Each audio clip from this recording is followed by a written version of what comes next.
protecting your family is your priority, there's nothing more important than a roof above the people you love. Call Tommy B. Butts Jr. Enterprises.com, 954-735-9826 or 954-394-1411 and ask to speak to Tommy, the owner. They specialize in all kinds of roofs, led by their highly crafted, skilled, and professional roof mechanics. All of their previous customers have an opportunity to enter their bi-weekly drawings to receive free an exterior impact metal door. Please call for more details.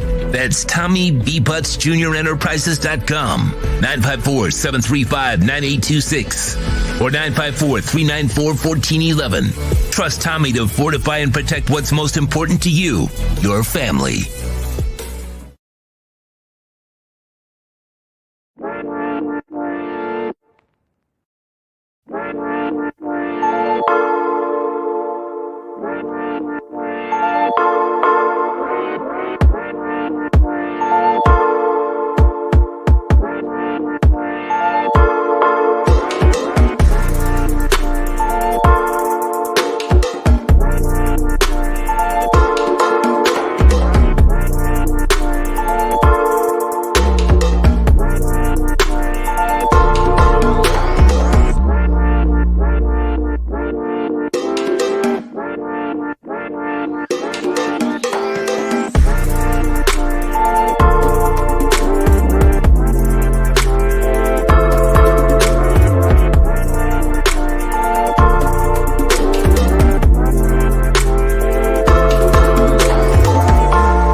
Welton Rayom has more than 62 years of litigation experience handling insurance disputes.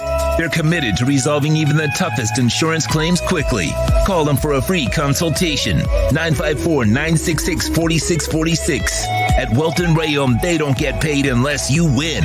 Property damage claims to your home, business, or condo as a result of a hurricane, Welton Rayom can help. Water, mold, fire, smoke damage, Welton Rayom can help. Call 954-966-4646. Sports Grill on Bird Road, Miami Lakes, and their newest location in Doral is now hiring. If you're looking to join a great company and South Florida institution, give them a ring or drop an email. Sports Grill is hiring all kinds of positions from hostess to servers, bartenders, or join the kitchen staff to craft some great food for their amazing customers. Please send your resume to m.cruz@sportsgrillmiami.com or call 305-219-5726. That's 305-219-5726. Sports Grill. Good food, good drink, good friends. Oh, great. You have a doorbell camera. Now you have a front row seat to your house getting robbed. They're breaking into my house! Ooh, there goes the TV. I'm sure it'll turn up at the pawn shop. No, not the TV! Just because you can see them, that doesn't mean you can stop them. With Slogans, you get 24-hour monitoring, a free home security system, and professional installation. Plus, free doorbell camera, one that'll actually work for you. Get out of my house! Get out of the house! Call 1-800-ALARM-ME. This is the Big O Show! Sports fans love a place with great food, cold drinks, and TVs everywhere. That's why sports fans love Sports Grill and their 7 amazing locations. Check out the Bird Road location at 11481 Southwest 40th Street in the back corner of the West Bird Shopping Center. Sports Grill is also now offering some great employment opportunities. All kinds of positions are now available from kitchen to hosting. Call for more information at 305-485-8845. From wraps to salads to amazingly delicious specialty dishes, Sports Grill is the home to the legendary special grilled wings. Since 1987, Sports Grill, good food, good drink, and good friends. It's the Big O Show! Judge, you tuned in to the hottest sports radio. When you need your warehouse looking good while staying efficient, there's only one place to find the finest racks in the business. Pallet Rack City in Hialeah. 305-424-8547. That's 305-424-8547. Pallet Rack City is the company you need when you want your warehouse sporting the finest racks in the business. After all, who doesn't love a great rack? Pallet Rack City. 305-424-8547. That's 305-424-8547. Orlando, AK a.k.a. the Big O. He covers all the South Florida teams. For over 16 years, EJDconstruction.com has provided South Florida residents quality craftsmanship, accurate project management, and exceptional service. That's why EJDconstruction.com is an A-rated member of Angie's List and the Better Business Bureau. When you're looking for the right custom home builder for additions or home remodeling, please call my friend Eric at 305-433-4843. That's 305-433-4843 for EJDconstruction.com. Dolphins to the Heat, well, you know what I mean. Monday to Friday, Friday Pablo in the... There's no need to drive around South Florida wasting valuable time looking for a new or certified pre-owned Acura. Go to the #1 volume sales dealership in the Southeast United States. Craig Zinn's Acura of Pembroke Pines. Purchase with pace and space in a dealership tailored to your needs. From home buying to providing that personal touch. Contact the 2020 Satisfaction Award winner Craig Zinn's Acura of Pembroke Pines. 888-776-5123. That's 888-776-5123. Or visit them at 15601 Pines Boulevard in Pembroke Pines. Show O's on the radio, the top's where we gonna go, Miami, that's the way we roll.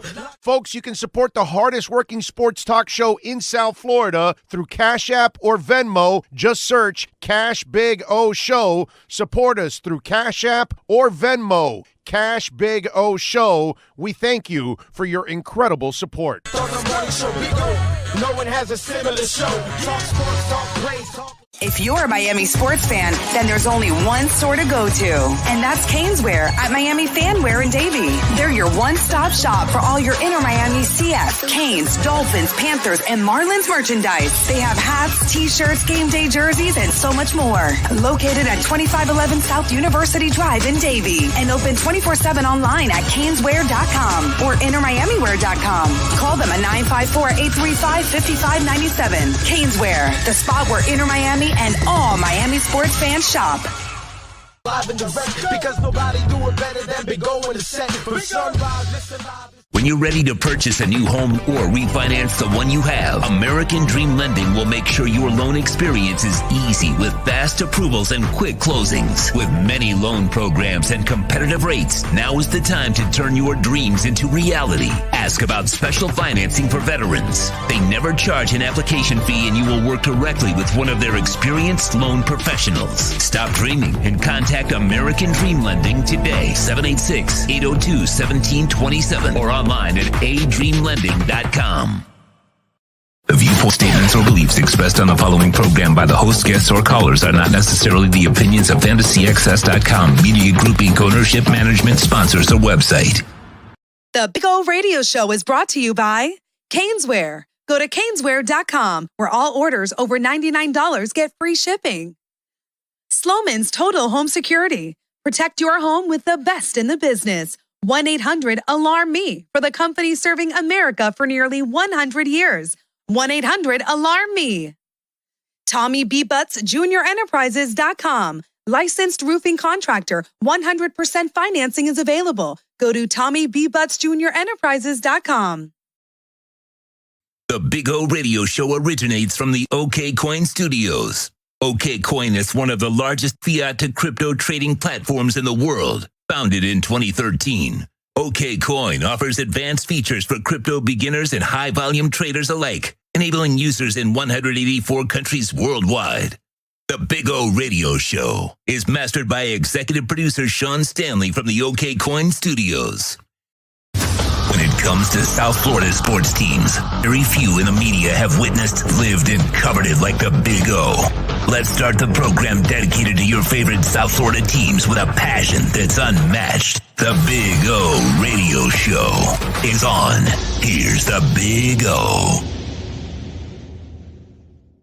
Good morning. Welcome aboard. Yes, sir. We are ready to rock and roll on a beautiful Monday, on a blessed Monday. Hope you all are well. We are doing well. Active weekend. We had a good weekend, man. It was a fantastic weekend. A lot of sports, a lot of music. Saturday night, I was over at Piper's Pub, I think it was called, or Piper's Bar or something there in Pompano, to go see Nico McBrain's Tartanium Tart. and that was cool. See the music of Maiden, and also the Metallica tribute band that they had there was actually pretty good too. Those guys jammed, so that was cool. And then on Sunday last night, I was in Orlando, and I was at the Hard Rock Live to go see. I told you Dirty Honey. I would go see Dirty Honey, and we were going to see Dirty Honey in Mammoth. But unfortunately, Wolfie and the gang ended up getting some COVID, so they had to cancel the rest of their dates. So the Naked Gypsy Queens opened up for them. I had never heard of the Naked Gypsy Queens until this week. And I got to tell you, I'm a fan of theirs. I met the singer last night. I actually met the singer-guitarist, Chris Attigliato.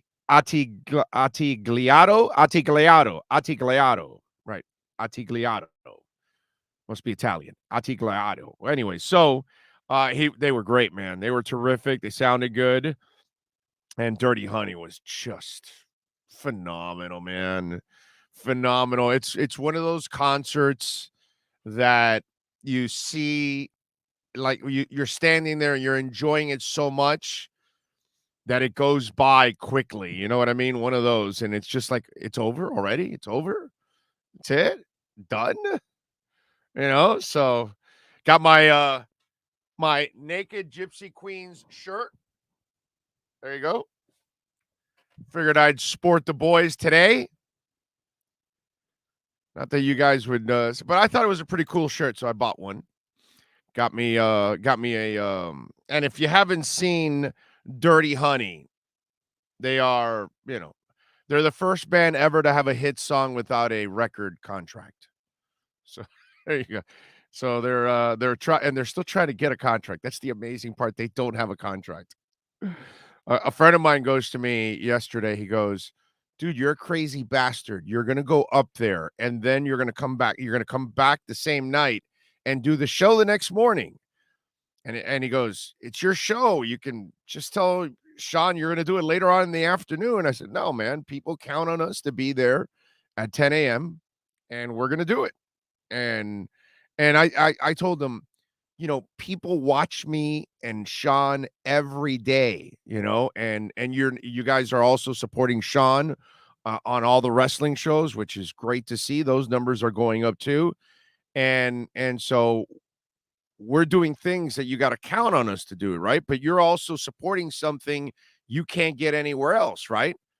Are you going to get anywhere on radio, Ira, Alan Poupar, Joe Shad, and Marcel Louis Jacques in one show? No, there's no way you're ever going to get that, right? You're only going to get that here. And so as you all are so dedicated to us, which, by the way, please smash our like button here. We need you to smash that like button. It's very important. But the same way you guys make donations on Cash App or Venmo or Super Chats or whatever, or watch or visit our sponsors, and you call, EJD Construction because you got to fix your house. You call Sloman's because you got to protect your home. All those kind of things.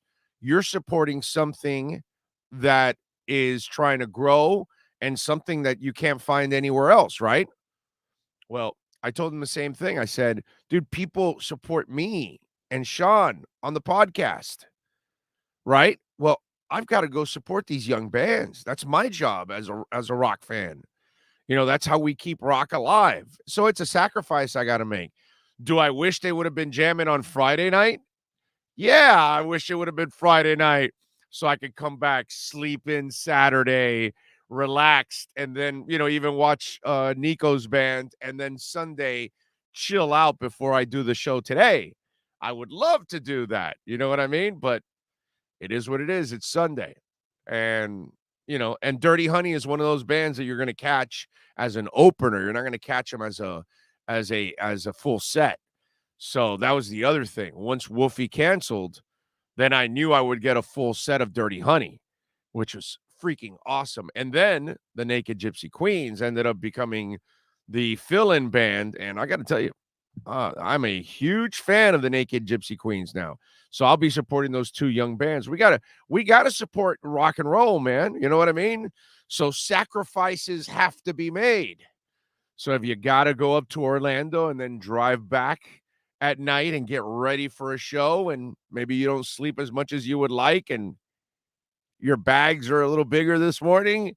It is what it is, but we're here for you. And and listen, again, you live one life. And if you don't enjoy it, then you're just going to sit there and have regrets the entire time. So music is one of my passions, and I am really happy to be able to enjoy one of those passions. By the way, I did tweet out a pic of me and Chris at the show yesterday. Let me see if I can pull it up for you guys here on our Twitter on our page here. Here we go. Let's share the screen with you all here.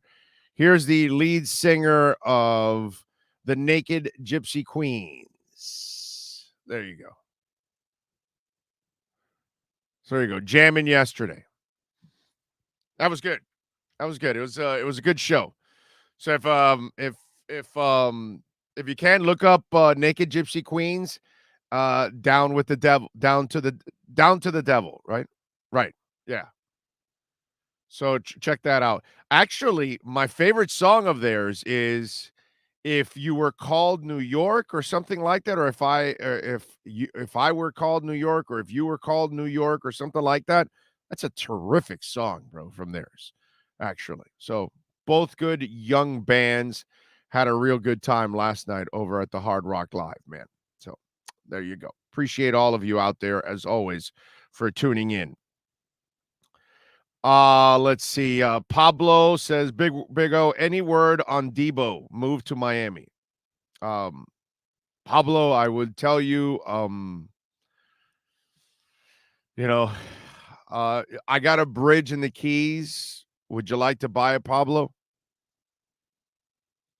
Also, Pablo, just so you'll know, when this show is over, okay, my wife is going to film a threesome of me with Holly Berry, and let's see, I don't know, let's go with what's her name from the one with the snake in that movie? What's her name now? I'm forgetting the Mexican woman then who's gorgeous. What's her name? Damn it. That's what, that's how believable it is, Pablo. Okay? Salma Hayek and Halle Berry and I are going to have a threesome after the show. My wife is going to film it, direct it. She's going to make sure all the angles are right, Pablo. Okay? And then after, we're going to watch Debo Samuel play for the Miami Dolphins. I mean, seriously. It's like, go listen to a segment I had on Debo Samuel and the Dolphins from Friday, Pablo. And you can maybe hopefully get off your silly train. And it's just stuff that it just gets to a point where it's just ridiculous. They're going to have to pay Waddle. So how are they going to pay Samuel, Waddle, and Tyreek? And they actually paid for their slot guy too in Cedric. Just it gets to a point sometimes with some of you out there that there is little common sense. That's why you're fans, because you're fanatical. People like Pablo, you have no sense of reality whatsoever. So what are you going to do? Just trade all your picks from next year also? So you're going to trade picks and give them a ginormous salary on top of all of that. It's just like, use common sense, dude.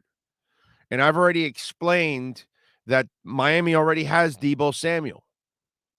It's just a fragmented Debo Samuel. It's a crypto Debo Samuel.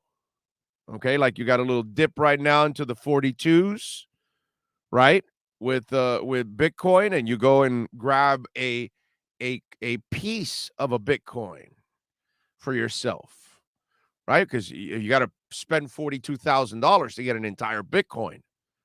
Okay, very few people. I know I can, and most of us can. We're hardworking people. You just buy pieces of it. Well, that's what. Go listen to my piece last week that Miami already has Debo Samuel. Mike McDaniel already acquired Debo Samuel.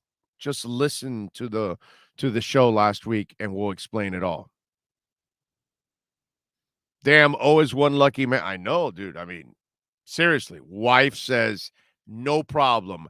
Hallie and Salma, yeah, go ahead. I'll film it. Super lucky. Telling you.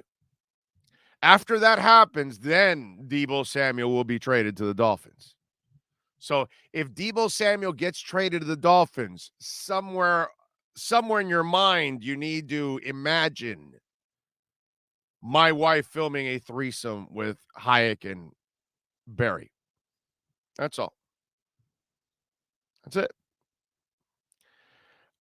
Big O, it's starting to look more and more like Ross is going to be kicked out of the Billionaires Club. Let's hope so. I don't know why. You saw the hard proof that says that he offered money for losing? I'm not sure. Did you see that, T-Bone? Because I haven't seen it yet.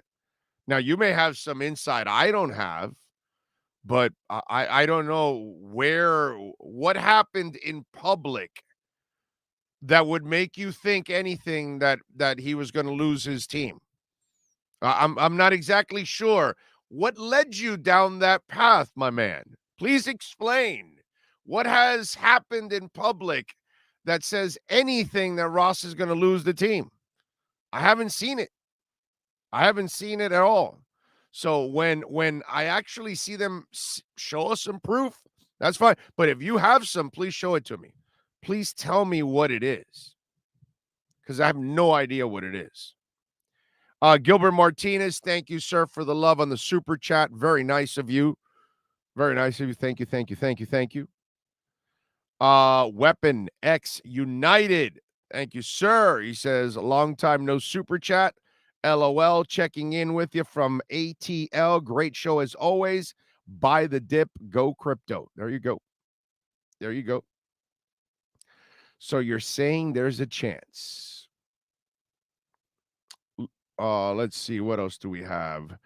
Billionaires do not become billionaires by being stupid or giving up easily. The only way Ross loses the team is if Flo has hard evidence. He has to have some kind of physical evidence of Ross offering money to lose. If he has no physical evidence and it's just a he said, nothing is going to happen. That's all. But I'm not exactly sure what one of the viewers there says that, oh my God, he's going to lose the team. I don't know. I haven't seen any proof whatsoever. But, he may have access to the defense's, stuff. I don't know. We'll see. Happy baseball is back, though. I don't know Dolphins talk, which I love, pays the bills. Hoping you can have a Marlins insider once a week. At least that would be great. That's coming. It's coming. It's all coming. It's all going to be put together. Don't you worry. Don't you worry. Big O, did you speak about all the coaches going to support Tua and his foundation, Breath of Fresh Air? Yes, I have not gotten to that. I will get to that, sir. The show just started 16 minutes ago. I cannot cover everything in 16 minutes. The show is 3 hours plus today, so we'll be on for a while. We got plenty of time to talk. Big O, did you see the shade that threw it to at Flores in his event this weekend? No, I did not. I didn't notice that one. I guess I didn't catch every little nugget of it, but we will go over some of it because it was really, really cool. It was really, really cool. That I cannot complain about. That was really nice. There's a lot of things that I want to go over in the the Tua Luau that I want to go over, and we're gonna go over some of that stuff, especially after Ira. Okay, we'll do that because we're gonna have Ira now on here at the bottom of the hour. By the way, congratulations to the Miami Heat locking in the number 1 seed in the Eastern Conference. And, last night's Magic loss, even though I was at a concert and I, was keeping up with it on the phone because you're always multitasking.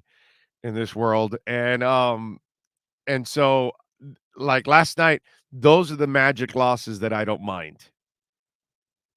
That's the one thing that I came away with when I'm driving home and I'm thinking about things and I'm going, that's the Magic loss I don't mind because it's a game you didn't need, you don't care about, the season's over, you've locked your position, the Magic are the Magic, you don't care. It's in November and December and January when you play them and you're always better than them and somehow or another you give a game away to the Magic. It's like or two, and you're like, what the hell are you doing losing to these guys? They're like the dregs of the NBA. They're never any good. They're a joke of a franchise constantly. And so last night, it's whatever. I saw the highlights, and Oladipo, that's what you walked away from, right? Oladipo's like, yeah, let me just remind you that, yeah, I can play. He played 36 minutes last night. I don't know if people looked at the minutes. He played 36 minutes, scored 40 points, had 10 rebounds, 7 assists, 2 steals. Now, he did what starting quarterbacks should do when they come in against scrubs in preseason, carve them up quickly and put them away. You know what I'm saying? And that's what he did. He played against the scrubs that are the Magic, tear their ass up. And that's exactly what he did and sent a message like, hey, I'm fine. But Oladipo also sent a message to the NBA. Hey, I'm rehabbed. I'm ready to go. And he's going to have that mindset. And let me tell you something. One of the things that last night you saw from him is I think there's a little bit of a pissed off guy in there now, and that's good. It's good to be pissed off. It's good to be motivated. There's nothing wrong with that. And so every time that he's going to need him off the bench, Depot's going to be ready. And because it's the playoffs, Depot's going to want to shine in these playoffs whenever he gets an opportunity because this is how he builds his resume to get back into the league and make some money. Okay? He's on a prove-it deal right now. And I don't know if he has to sign another prove-it deal, but maybe he can sign one that has certain incentives or something. I don't know. But he will be a motivated dude now, is what I noticed from all of that. So great performance by him. And I guess Sean, Javonta Smart with 20 points and Highsmith with 16. We'll see you in the Vegas Summer League, young men. Sean will be very happy because I'm sure we'll do the show and then we'll hit some kind of a buffet. Then we'll go hit the courts and we'll go see some games. So Sean will be a happy camper over there at the Vegas Summer League. So that's what I was thinking last night when I saw the highlights of Smith and Highsmith. I go, well, I see there's some guys we'll be looking at in the Vegas Summer League overall. So nice job by them. So now they wait the whole Cavs Nets thing. They're 7 and 8. The loser will take on the winner of the 9 and 10 and all that stuff, and they'll play for 8. And you all know what it goes, what happens there. So Miami will play whoever the A seed is out of this group of Cavs, Nets, Hawks, and Charlotte. Either way, they're going to carve them up. Doesn't matter who it is. They will carve them up. On the West, by the way, it's the T-Wolves and the Clips and New Orleans and the Spurs. Those are the games we're going to get Tuesday and Wednesday, one from the East, one from the West, one from the each side on Wednesday also, and then we'll find out what's what. So there you go. One guy says, brah, Magic whooped up the fraud-ass Heat. Orlando owns Florida. But nice job by the Heat. Now they've got to get the job done now on the coat and get it going. Big O, the tickets for the Miami Grand Prix are ridiculously high. They want $400 for Saturday's tickets. That's BS. Oh yeah, dude. What'd you expect? Yeah, man. Of course it's going to be super expensive to go to that. For sure. That's do not be surprised there. By the way, on Saturday, Sean, you saw the fight with the Gibbs kid in the Xfinity series. I think we're gonna get Ryan on this week so we can talk racing and talk fighting too at the same time. That's Busch Series, Xfinity, NASCAR, whatever the hell you want to call it. That's what you gotta love about the boys, bro. There's just a little bit more drama in that kind of racing compared to every other racing, right? Yeah, I know they're trying to make names for themselves, and What do they throw caviar at each other in F1? I don't know about that F1. They probably caviar, but Yeah, caviar, right? I mean, it's just that's landed some punches in this fight. I was like, wow, impressed. I know, dude. Well, He but I mean, busted. come on. He Are you busted surprised? open. Wait a minute. First of all, are you surprised? Yeah, I really am actually. You are in NASCAR. You're surprised the boys are throwing punches. Yeah, no, I'm not surprised they're throwing punches. I was surprised the other one was dumb enough to take his helmet off, because usually what they do is they leave the helmet on and they swing at each other, which is dumb beyond belief, but they still do it. But this guy had his helmet off and got clocked, and then he had to go to the infield care center after the race to get stitches because he busted them open. Yeah. That's awesome. Gotta love it. That's and then fantastic. Dale Jr. was in the race as well this weekend. So that was cool. That was good. Yeah. That was cool. I was watching it on Saturday. That was good. Before I went to Friday. I'm sorry. Friday was the Xfinity. Yeah, Friday night. Friday night was the Xfinity. That's right. Got it. Because it actually, it actually surprised me. Because obviously, following Ryan, he tweets out that, hey, Friday. I'm like, huh? The race is Friday night? Holy crap! I didn't know, and so was able to enjoy it. It was a great weekend, dude. The racing, the baseball, the Masters, the hockey, the basketball, the music. I mean, I don't know. It seemed like in 3 days I jam-packed a crap ton of stuff in there, and travel too on top of all of that. Big O Kenneth in Cleveland is live from the Boom Boom Room. Big O, you're the director of talent in the Boom Boom Room. You can see Hallie and Selma anytime you want. Thank you, Kenneth. Appreciate you giving us some love from the Boom Boom Room. And when it comes to Hallie and Selma, well, By the way, Selma the other day was Selma or Salma. Anyway, Salma Hayek tweeted out some pictures of her just recently, and man, she looks phenomenal still. God. She is definitely one of the world's wonders. Her and Hallie, for me, are one of the most amazing aging beauties that the world has ever seen. Seriously, just awesome. David Hudak. Oh, hearing a lot of talk about Finns being a disappointment, letdowns, or fakes. Thought on what haters say. I feel will be an 11-win team if they do that. If they do fail this, what moves will office make? Well, first of all, listen. I don't play in the hypotheticals and all that stuff. I'll let the others play that negative game and all that. I'm not going to do that, bro. Let's wait for the season to play out. Perfect example. Here's a perfect example of the attitude I think some people need to drop, and it won't happen because that's the reason why we get ratings. But here's a perfect example. So last week, Miami signs the punter, right? And the guy on Twitter, they tweet out his workout, right? And he's working out with these ginormous dumbbells. I don't know, dude. They're like 80 pounds each, 100 pounds each, and he's just bench pressing these things, right? So super impressive. Obviously, he's a hell of a kicker. If you've watched him over the years, he's a Pro Bowl caliber kicker, all right? So this is the attitude of some fans.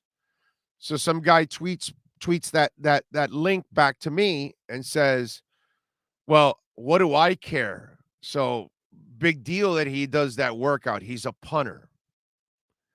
And I tweet back to him and I said, the problem is your attitude, my brother. if you're watching his upper body workout be that impressive, what do you think his lower body workout is like?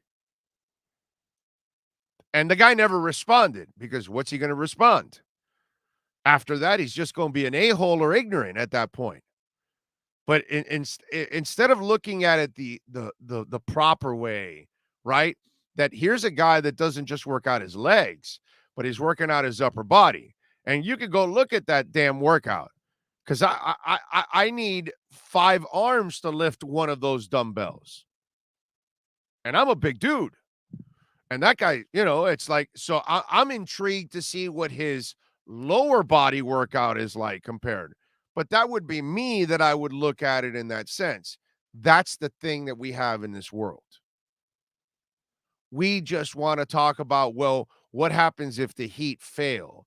What happens if, the Panthers, yeah, great regular season. But what about if they don't, dude, let's wait till the damn season plays out. Then we can talk about if somebody didn't make it. But at this point in time, it's not the time to talk about it. Why create the negative talk at the moment when it hasn't happened yet? So let's wait for it to happen, and then we can address it at that point in time. That's the way I would look at it. In fact, that's the way I do look at it. Anyway, Welton Rayom text line 855-912-1056. That's 855-912-1056 if you want to get in on the Welt and Rayom text. It was $140 each. Holy shit. That's what it was. I appreciate you. It was ridiculous. I can't imagine what his lower body workout is like. It must be nasty as hell. That's why he's an awesome punter. That's why you had to sign him. Anyway, Welton Rayom text line 855-912-1056. You can reach out, of course, on email at bigradioshow@yahoo.com. If you have a business and you want to partner up with our program and our platform, and you want to expose your business to a large audience now on our platform, 786-754-4664 is our business number. Just a business number. That's not for fans to call in and ask questions or anything like that. Business only, because it's only salespeople that answer that phone. 786-754-4664. If your business locally, nationally, or internationally wants to get involved with our program, please reach out to us on our business line. All right, let's get ready for a little basketball business with Ira Winderman and our Acura Pembroke Pines Miami Heat and NBA report. Heat fans, time for the best insight of your favorite team with insider Ira Winderman, exclusively on the Big O Radio Show. It's the Acura of Pembroke Pines Miami Heat and NBA report. Here's Ira Winderman. All right, there he is, the man, the myth, the legend. That is Ira Winderman. How are you doing, my friend? You feeling good? I'm doing good. Get a nice chance for a little bit of an exhale this week, but I know all Heat eyes will be focused on the play-in Tuesday when the Nets play the Cavaliers, Thursday when the Hawks play, Wednesday when the Hawks play the Hornets, and then even Friday to see who they play. So a chance to sort of exhale about your own Heat concerns, but clearly a focus on what comes next for Sunday's playoff opener at FTX Arena. One of the things before we get to the Heat playoff team, clearly Oladipo sent some messages here, and not just to the Heat, but I think he's also going to be sending it now to the rest of the NBA after that performance last night. And one of the things I talked about before you came on in this opening half hour was that I think the Heat now got themselves a junkyard dog that is kind of like on the chain and hungry and dying for that brontosaurus burger that you're throwing at them. And that brontosaurus burger is Spoelstra going, pointing at you from the bench and come off the bench. I think the Heat didn't only just get Oladipo back, but I think they got a guy back with a little bit of an edge because of what recently happened when they said, yeah, we watched enough. We need to move on. And just that moment, I think, lit a fire in that young man. I'm going to temper you a little, Big O. First of all, keep in mind his 40 points last night came against second-team players against the second worst team in the NBA. He's Number supposed one. to do that. He did what he was supposed to do. And I number also talked two, about that. we saw a bunch of matter of fact, it's interesting. Victor Oladipo scored 40 points yesterday and had the 5th highest scoring game of the day. Obi Toppin got 41 points. Jalen Green got 41 points. Malik Monk got 41 points. So closing day is a little bit different when not a lot is at stake. The other part of it is this. We know the Heat's primary perimeter wing players in the playoffs to succeed are Jimmy Butler, Kyle Lowry, and Tyler Hero. I'm not so sure if one of them has a misstep that Victor Oladipo will be enough to step in for him. Victor Oladipo is also shown as a high usage player. He could do something for you. It's not going to be high usage with the rotation that he'd have.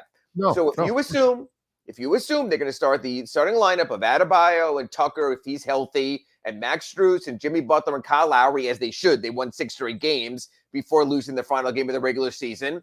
Pretty much we know that it looks like Dedmon and Hero are going to be the first two off the bench, a big and a wing. So at best, Victor Oladipo has a chance to be 8th man, and that's if you're not playing Caleb Martin, if you're not playing Gabe Vincent, if you're not playing Duncan Robinson. And Big O, you can tell me that even right now, Victor Oladipo is better than all 3 of those last 3 I mentioned, of Martin, of Robinson, and of Vincent, but it's about filling a role. You don't play your 7, 8 best players. You play the players who work best together. Then you and I go back to that 2021 playoff, the 2001 playoffs, when Alonzo Mourning, who was one of the Heat's best players by far, comes back from his kidney illness. They change the approach with Anthony Mason and Brian Grant, and they're swept out of the playoffs in the first round by Charlotte.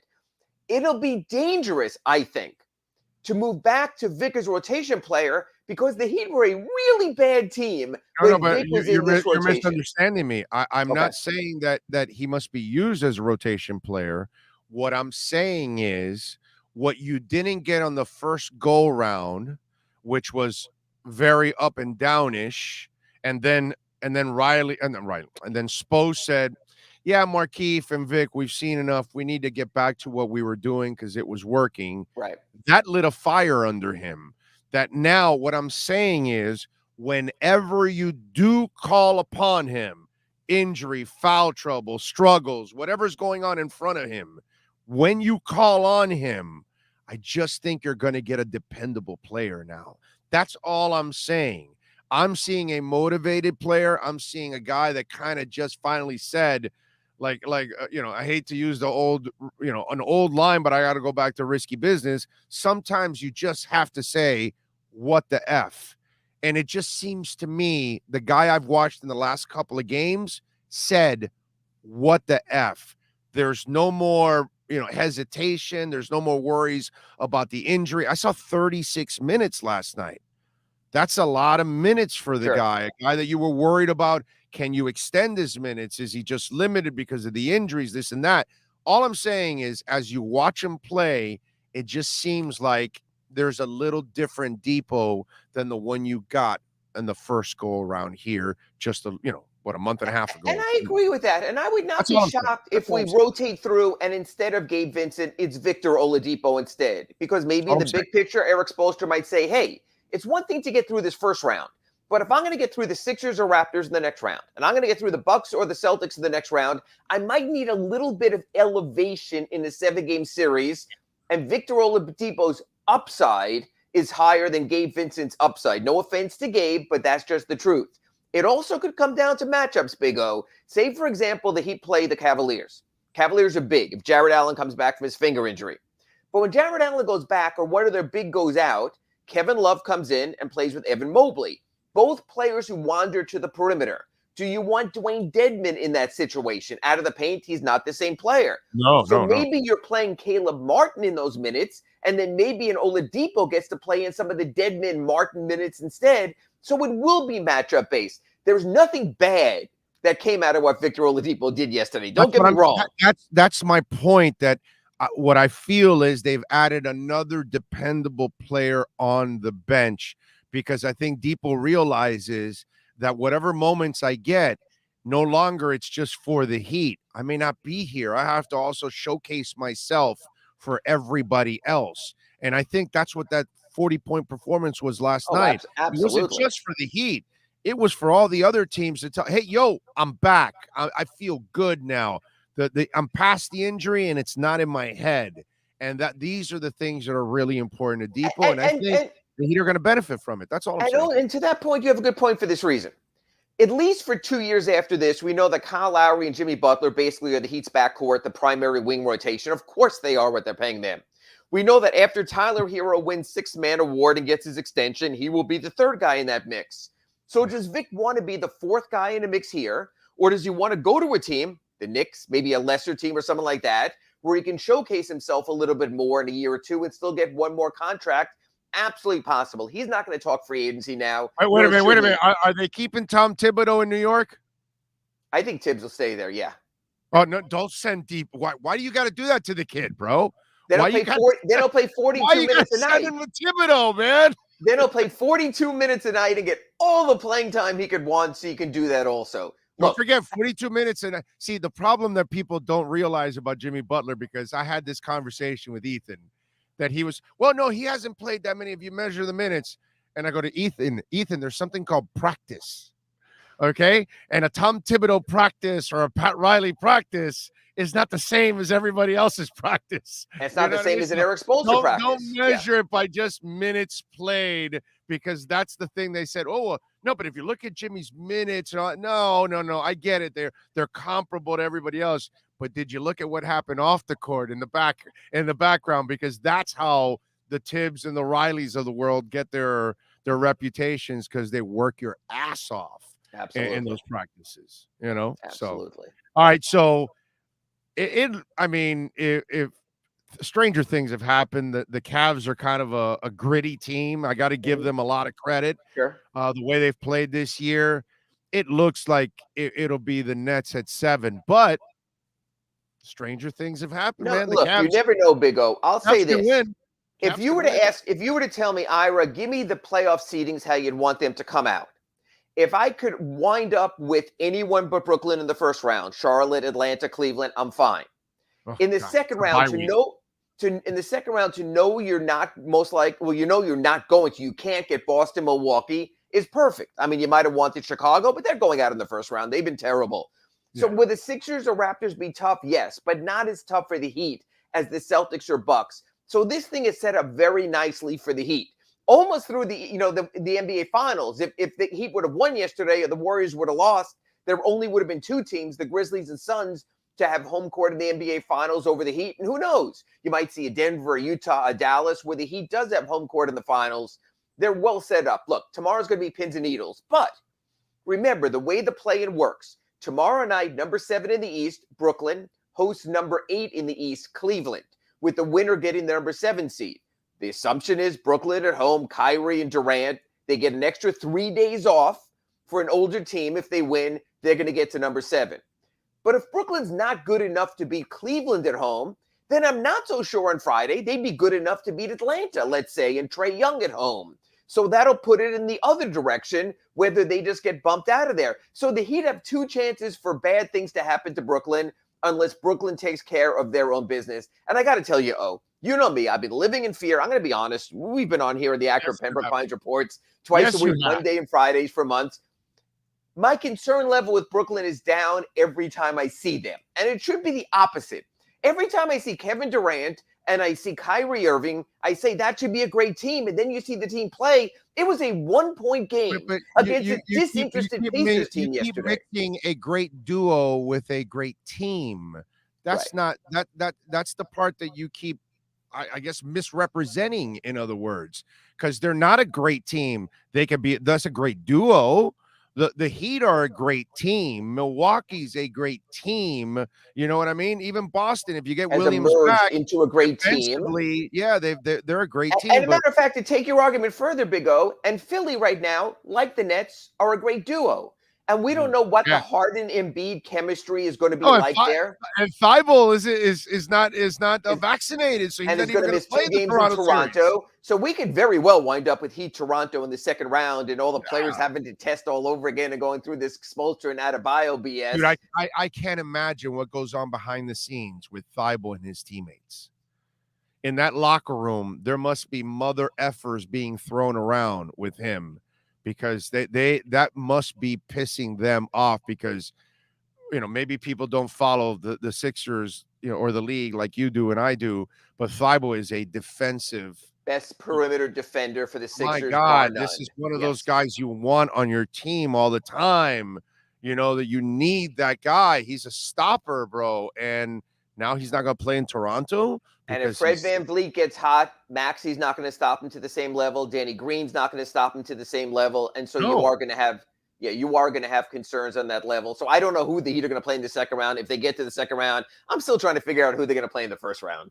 Yeah, no. It looks like LeBron James. I know he's going to have a press conference today, which it disgusts me that he's going to have a press conference. This reminds me of Jerry Jones talking after the coach and the players talk, and then he goes to just lay the law down and all that and undercut everybody's legs. But speaking of undercutting somebody's legs, the Woj bomb dropped. Vogel is out.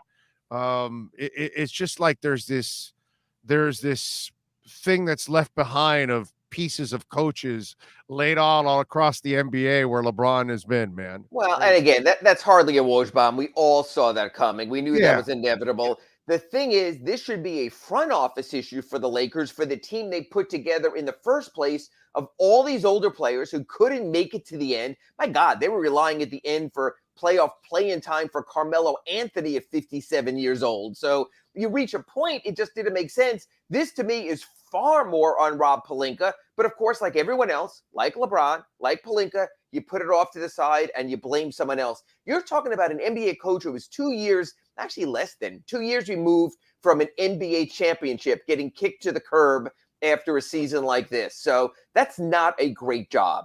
I mean, obviously, you want to coach the Lakers because of their lineage, and maybe 20 years from now, you have your own HBO series and Showtime. But in the moment, that's such a fractured roster and such a fractured team.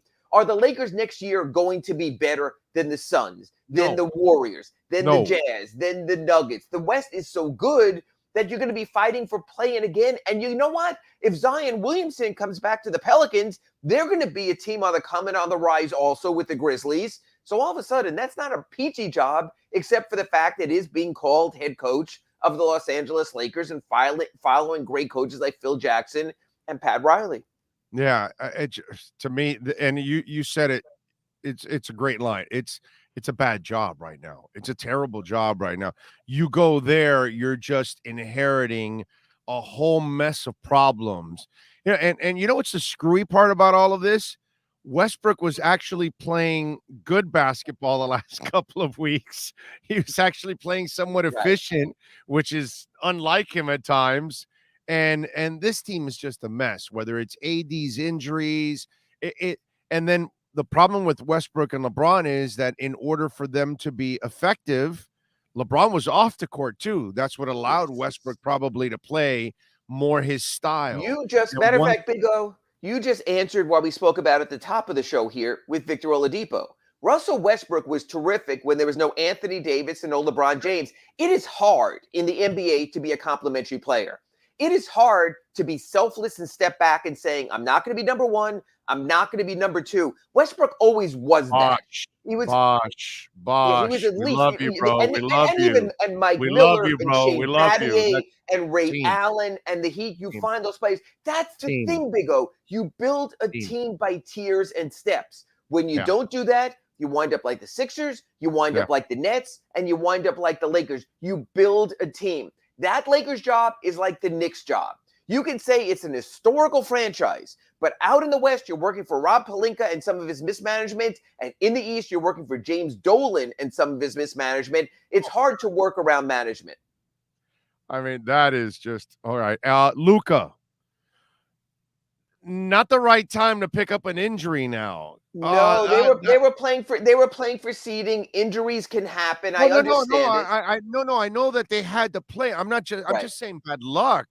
I mean, That's not the guy you want to get banged up right before the damn playoffs, man. That's all I'm saying. It's like, no, and you're talking about a single player team. Like we were talking about teams with big threes or big twos. The Mavericks are Luka. I mean, God bless their other players and what they've done. And they got Tim Hardaway still out injured. It's not like he's coming back to save the day. When you're a single player team, it's like Jokic in Denver. Now, especially that that Porter is out, and Jamal Murray is out, you're very limited. So it becomes a single player team. Again, you know what? When I look at the East is wide open. We love the Heat. The people who listen to this, on the Big O show, they love their Heat. I understand that. But we know the East is going to be a dogfight. But I think, Big O, you would agree. You would be surprised, wouldn't you, if anyone but the Suns comes out of the West? It's the Suns to lose, right? Yeah. Yes, definitely. Yes. Right. In the East, it's not. In the East, you could tell me 3 or 4 teams that could win it. Yeah, 2 to 3. I got Heat, Bucks, Celtics.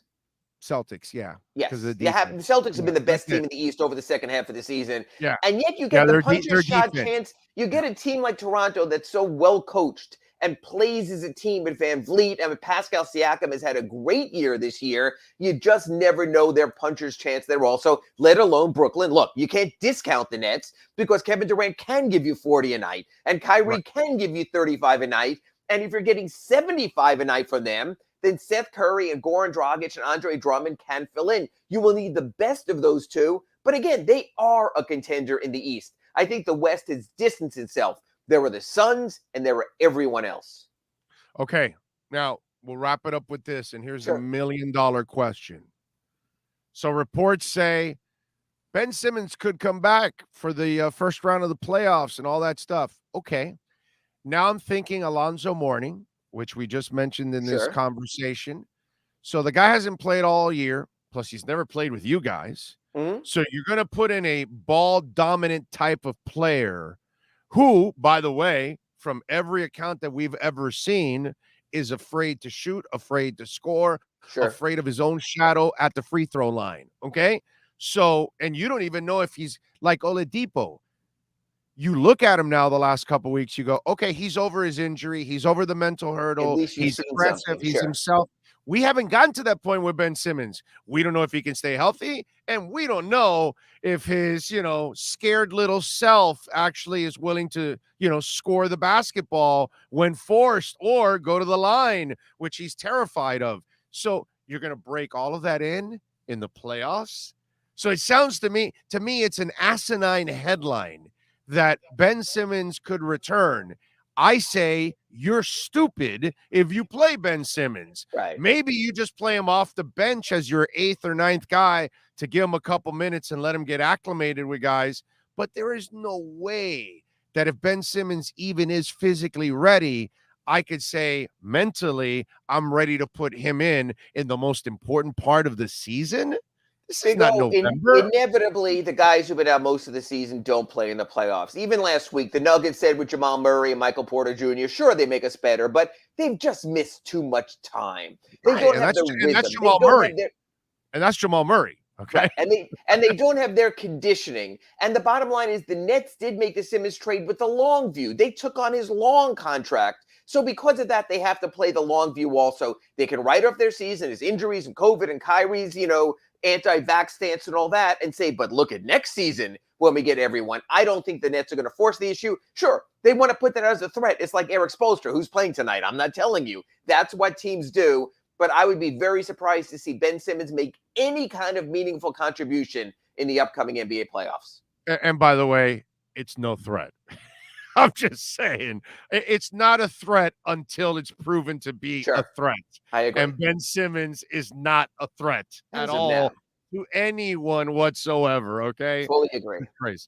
All right, what are you working on the Sun Sentinel? So posted a couple of stories at sunsentinel.com this morning. One breaking down each of the 4 teams in the play-in, who would be best for the Heat to play, what would be the burning questions in each series. Please check that out. Gives the Heat season series records against them. And also did a story at sunsentinel.com about how last night's final score of the Warriors impacted the Heat on 2 levels. The Warriors now have home court against the Heat in the potential finals. They finished tied with the same record. Golden State won the season series 2-0, including that game when they had no one playing and Jimmy got into his fight. That turned into a bigger game than we thought.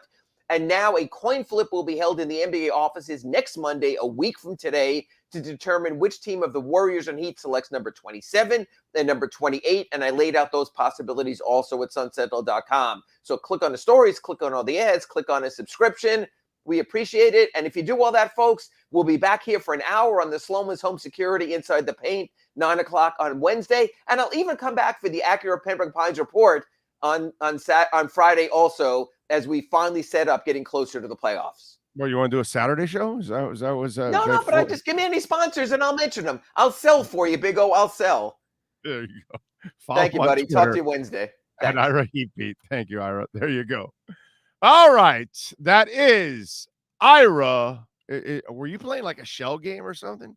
All right. That's Ira Winderman. You've been listening to the Acura of Pembroke Pines Miami Heat and NBA Report with Ira Winderman. When you're looking for award-winning service and great deals from the #1 volume Acura sales dealership in the Southeast United States, you go to Craig's in Acura of Pembroke Pines at 15601 Pines Boulevard in Pembroke Pines. All right, we back. Appreciate all of you out there as always tuning in. SM Finn says, Big O, if Dorothy comes down your way, make sure you go see her. Joyous Wolf is opening up for her. I don't know if you've ever seen them, but they kick ass too. Yes, I know Joyous Wolf. I saw them over at Rockville. They are good. I like Joyous Wolf. One of my best friends, Robert Grieper, went and saw Dorothy and Joyous Wolf up in New Orleans recently. I'm a huge Dorothy guy. Love Dorothy. She's fantastic. Great bluesy sound. Love her. She's great, man. She's one of my favorite new acts, I would say. John Fernandez says, good morning, Finn's family. There you go. Good morning to you, John. Brandon says Morstead was a great signing. Hell yeah, bro. Hell yeah.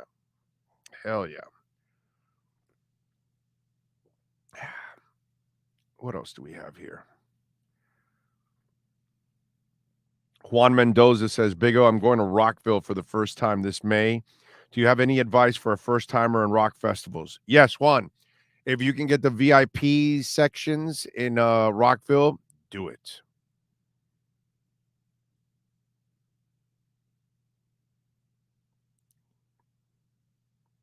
Spend a couple extra bucks. It's worth it. You get to move around from stage to stage. If I remember correctly, I don't know if they reorganized things. Remember now it's in Daytona. But if I remember, a couple of the stages have these VIP sections that are right next to the stage, and it's closer. And so the general public, you're kind of fighting because there's multiple stages. So you're going to move around from band to band. If you can get VIP tickets so you can get into the VIP sections, just saying. And also the VIP sections, if I remember correctly, they have their own food and drink areas, so the lines are shorter also. Just saying. That's my tip to you, my man. Drink a lot. Water. Okay, drink some alcohol if you want. Fine, but drink water, dude, please. Drink a lot of water. Hydrate yourself while you're there. That's the other thing I would tell anybody that ever goes to festivals. Drink a shit ton of water. Okay? Yeah, you're going to have to go to the bathroom a couple times. Who cares? But drink water.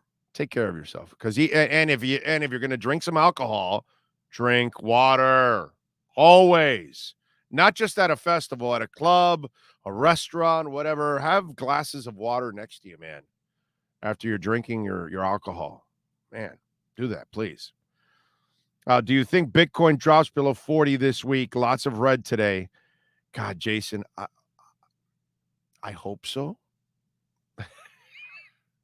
I'm not in a hurry for it to get to 80. I've loved these last 5 months of accumulation.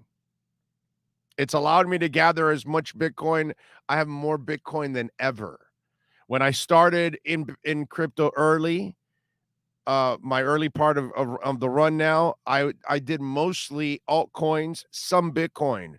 Lately, during all these dips, all the way down to 33, 34, I think it is. I didn't get it at 33, 34, I think it is. I have taken advantage. Even when and then the other dip, when it went to 28 the first time around, I took advantage of it, and I'm going to keep taking advantage of it. So if it goes under 40, I hope so.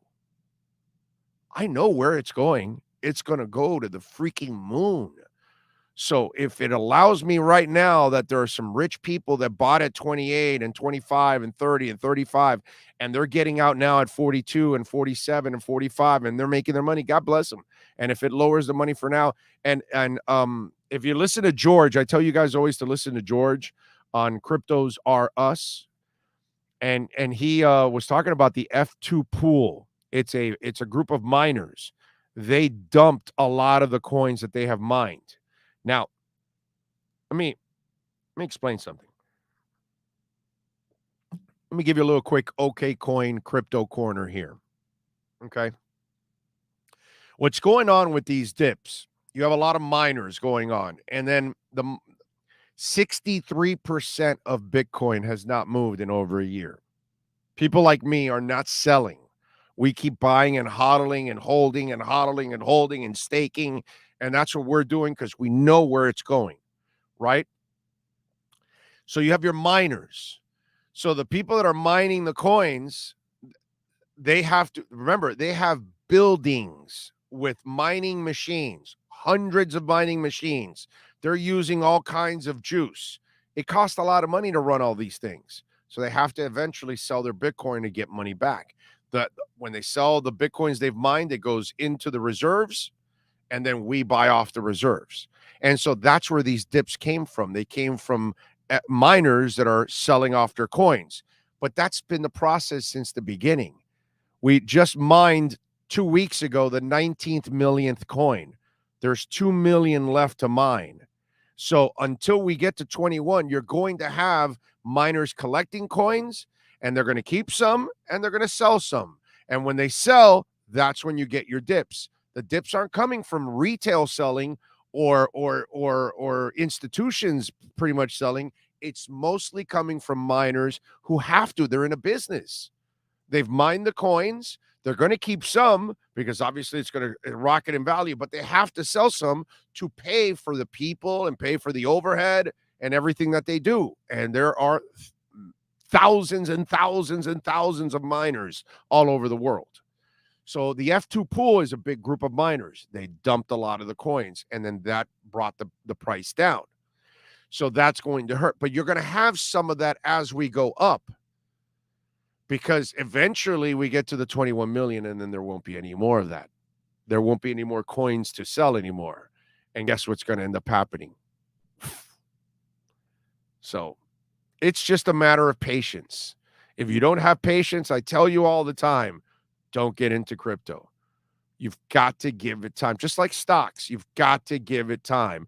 Amazon didn't become Amazon right away, right? They were just selling, like, what was it, used books or something, or books or whatever, and they were just a small thing, and then finally they became a monster. It takes time. It will happen. But those dips, when you tell me I'm not the guy to tell you, oh, yeah, it's going to shoot up at one point or another, and we're going to lose out on this opportunity. But if it happens and it stays low, I don't look at this as a negative. I look at this as an incredible opportunity to set yourself up for the future. Not a financial advisor. I'm just a guy that loves crypto, and I'm telling you, this is the way I'm handling it. I look at this as an opportunity of a lifetime. So there you go. That's your OK Coin Crypto Corner. Hour number 2 is next. When protecting your family is your priority, there's nothing more important than a roof above the people you love. Call Tommy B. Butts Jr. Enterprises.com. 954-735-9826 or 954-394-1411 and ask to speak to Tommy, the owner. They specialize in all kinds of roofs, led by their highly crafted, skilled, and professional roof mechanics. All of their previous customers have an opportunity to enter their bi-weekly drawings to receive free an exterior impact metal door. Please call for more details. That's Tommy B. Butts Jr. Enterprises.com, 954-735-9826 or 954-394-1411. Trust Tommy to fortify and protect what's most important to you, your family. Why is it that you get locked out in the worst moments of your life? Where are my car keys? Man, I can't find my house keys. In those frustrating moments, you need a locksmith you can count on.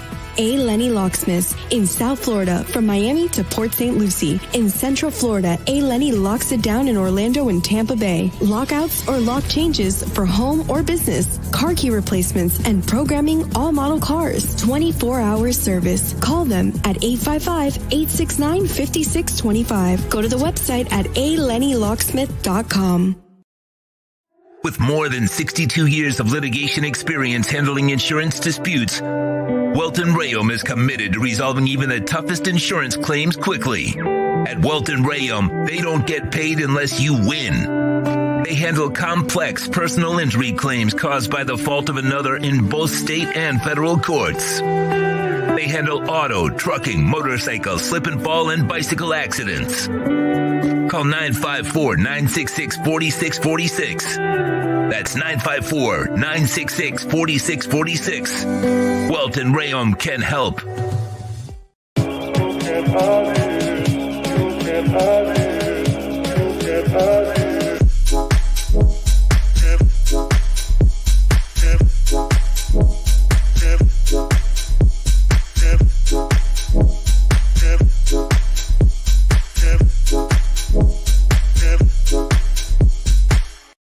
Sports Grill on Bird Road, Miami Lakes, and their newest location in Doral is now hiring. If you're looking to join a great company and South Florida institution, give them a ring or drop an email. Sports Grill is hiring all kinds of positions from hostess to servers, bartenders, or join the kitchen staff to craft some great food for their amazing customers. Please send your resume to m.cruz@sportsgrillmiami.com or call 305-219-5726. That's 305-219-5726. Sports Grill. Good food, good drink, good friends. The viewpoint, statements, or beliefs expressed on the following program by the host, guests, or callers are not necessarily the opinions of FantasyXS.com, Media Group Inc., ownership, management, sponsors, or website. If you smell what the Canes are cooking. The Big O Radio Show is brought to you by HialeahParkCasino.com. Enjoy simulcast racing, dining, a magnificent poker room, and a casino with the most popular machines on the market. OKCoin.com. Download the app on iOS, Google Play, or Windows. OKCoin.com with over 50 different coins and incredible staking rewards. Pallet Rack City. There's only one place to find the finest racks in the business. Pallet Rack City. 305-424-8547. That's 305-424-8547. The Big O Radio Show originates from the OK Coin Studios. OK Coin is one of the largest fiat to crypto trading platforms in the world. Founded in 2013, OK Coin offers advanced features for crypto beginners and high-volume traders alike, enabling users in 184 countries worldwide. The Big O Radio Show is mastered by executive producer Sean Stanley from the OK Coin Studios.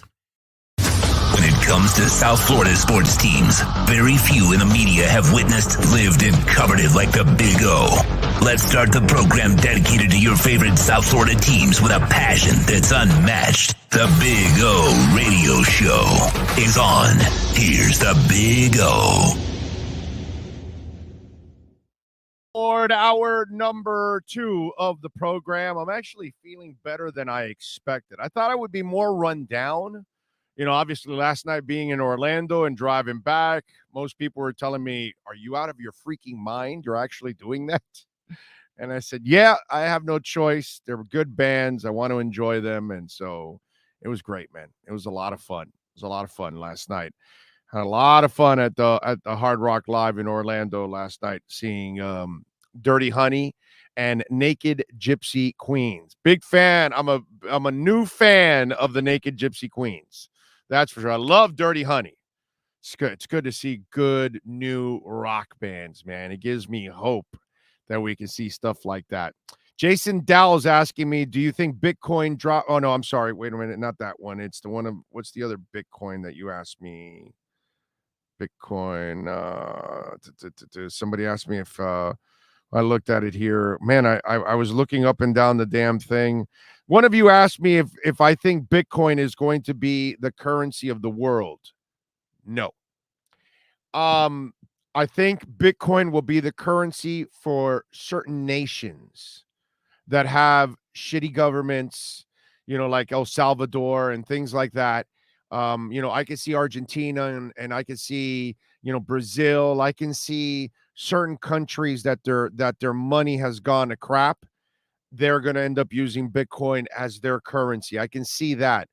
But eventually, I think, Americans that are uneducated in crypto early on will end up using Bitcoin as currency. It's kind of stupid to use Bitcoin as currency because you don't use an ascending asset. That's like me paying in Tesla stock to somebody or Amazon stock. Why would I do that? It's only going to go up in value. Why would I give you something that's going to go up in value? That makes no sense. That's why I always tell you guys that when you get your Bitcoin, it's like savings. Save it for your younger generation, save it for a rainy day. It's your savings account, period. Do not touch it. Pass it on to your loved one. I hope to not ever touch my Bitcoin, ever. I hope that when I'm dying, it's all right, sweetheart, and I'm telling my daughter, this is yours, okay? That's what I'm praying for. But I think Ethereum will be your money. I think Litecoin will be your money. I think different kinds of coins will be money, even SHIB or something like that. Doge, if Elon has his way, that's the only guy that can make Doge something, because Doge is useless. He's the only one that keeps Doge somewhat relevant. It's dying as it is, and it's only Elon that's kept it alive. But it'll be other coins that will be, and then stable coins will be used as your currency. But really, if you're smart, you don't use Bitcoin ever to buy anything, ever. It's storage. Okay. It's digital gold is what it is. So there'll be plenty of other, you can use Zcash.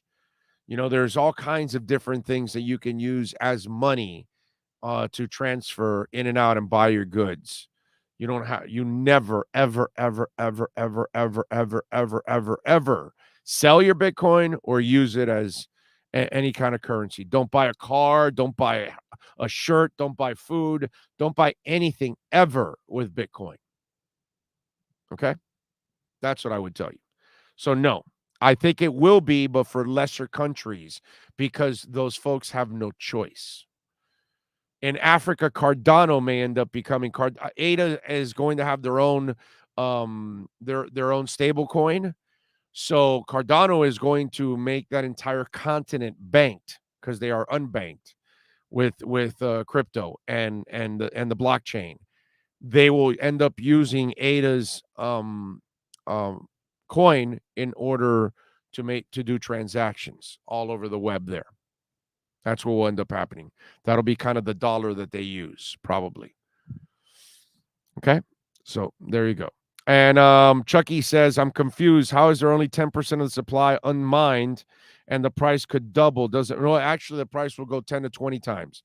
You know why, my man? Let me explain to you, Chuck.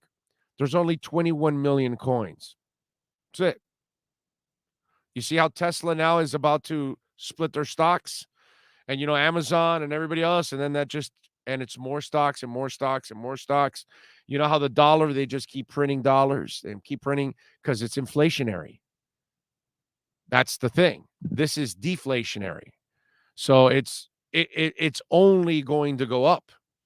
because there's a limit to what can be mined. That's the difference. So that's how it goes up. Once they're mined, there are no more. It's over. You can't print anymore. There are no more coins. You're not going to split a stock. You're not going to print more dollars. You're not going to print more Doge. You're not going to do that. Miami coin has suffered. Why? Because it's inflationary. It just keeps printing and printing and printing and printing. There are billions of coins. There's billions of Miami coins, and there's 21 million Bitcoin. That's that, Chucky. You gotta first read and understand before you really kind of comprehend what crypto's about. But there's a lot. If you understand the stock market, eventually you understand crypto, because it's the same thing. It's just digital. It just looks different. That's all. It's the same thing, but it's just a different way of doing it. That's all. Anyway, you know what it's time for? It's time for our liquor split matchup of the night. It's time to tap that app. And no one loves to tap that app like the Big O. Here's the liquor split matchup of the night. Every day we like to, a couple times a week, we love to give you the liquor split matchup of the night, because, we love to tap that app. And by the way, if you're going to watch a little baseball tonight, watch the Marlins. If you're going to watch a little basketball playoffs tomorrow, you're going to watch some Okie, whatever it is. Maybe you're going to watch Inter Miami with a hat trick on a Saturday against New England. Hey, man, tap that app and download the Liquor Split app and just bring home your favorite liquors right there, man. Maybe a little Edge energy drink to mix it in, some chips, all kinds of snacks. They've got it all for you at Liquor Split. Tap that app. Find it. iOS, Android, Liquor Split, Liquor Split, Liquor Split, Liquor Split. What does she say about that? That's the question. Anyways, our Liquor Split matchup of the night. It's the Marlins. Yeah, I know the Marlins are 1-2, and you're going, well, wait a minute. Oh, what are you doing here? How are you going to go with the Marlins? You crazy? Yeah, I'm going with the Marlins here. It's Marlins and Angels tonight at 9:38. I don't know how the hell anybody want to say, well, we'll start at 9:38. You sure not 37, not 39, 38? Anyway, Elieser Hernandez taking on Michael Lorenzen. And Marlins, by the way, the Angels are favored by 1.5 runs. The Angels are favored in the money line -145. Marlins are +125. The over and under is 9.5 runs. Out of all these lines, I love the Marlins +1.5 runs. They've been getting pretty good pitching so far, and Elieser Hernandez is a solid pitcher. They lost 3-2 on Sunday, 2-1 on Saturday, and 6-5 on Friday. They've needed one key hit in order to win a game, but all 3 games lost by 1 run. The pitching is keeping it close. They got a couple of home runs the first night out when they lost 6-5, and we thought, okay, well, maybe they didn't get any home runs the second and third night. So tonight against Michael Lorenzen, I think maybe they're going to hit it deep once or twice tonight. I like the Marlins +1.5 runs here in my liquor split matchup of the night. The matchup of the night is brought to you by Liquor Split, Miami's own online liquor store. Liquor Split. Download then tap that app and get your favorite liquor delivered to you for just $2.99. No risk, no drinking and driving. Tap that app with Liquor Split. The way when you tap that app and it's $2.99 flat fee, not like some other things that you order and there's all kinds of hidden fees here, there. No. $2.99 flat fee. $1, by the way, of your delivery goes to solving homelessness in Miami. So the great people at Liquor Split are doing also good things there. So relax. Tap that app. Liquor Split. Live the VIP lifestyle without the VIP prices, which is very good. Liquor Split. All right. Let's see. So is it your opinion that crypto will be the currency of the future? Yes. Crypto, there's no money will disappear all over the world. You will not carry dollars and coins anymore. Those days are over. It's too it's more expensive to have the coins than to even use them. So yes, no, there's no doubt. Dude, you've been on credit cards and checks forever. You've been digital forever. This is just another way of doing it. That's all. But it's a way of tracking it on the blockchain. And it's a way where it can't get hacked and it can't get stolen and those kind of things. That's the beauty of Bitcoin, the security of it. You do see hacks, but they're new companies, and it always comes through their bridges because they haven't finished them. This is all new. You know what I mean? That's why Bitcoin hasn't been hacked. And that's why if you use that technology has been the technology that has set forward everything that's gone on. That's why Ethereum is also incredibly safe. All of these things are making a ton of progress in those areas. And so this is the way that is going to protect you, the consumer, protect the artist, protect the business, all these things. And they're going to be able to monetize all of this and kind of control it a lot better than they could in the internet. Take some time, learn about it. Let's see. Sean, who's doing the video billboard graphics? Very cool. Sean, bro. Sean does it all. Sean does everything. Did you see him throw in the, can you smell what the Rock is cooking? But he said Canes instead. Big O, how about the magic whipping up on your heat? Yeah, I know. Yeah, that's called charity, my friend. If you've never heard of it, you know, the magic is like the Salvation Army of the state. So last night the Heat, slipped $1 into the pan of the magic. You know, because the only way the magic, what they have is Salvation Army banners hanging from their rafters because they have no titles. They have no accomplishments. So, donations is kind of the way they live through Salvation Army. The Heat donated this victory at the end of the season. So the Magic will soon be hanging a banner. We won against the Heat in the final regular season game that meant absolutely nothing. But for the Magic, those people won the title last night. Whenever they beat the Heat, it's like watching a single A team beat a major league team. It's like something amazing. To steal a line from what's that? From American Wedding. It's like monkeys using tools. That kind of stuff. Is there only going to be 21 million coins?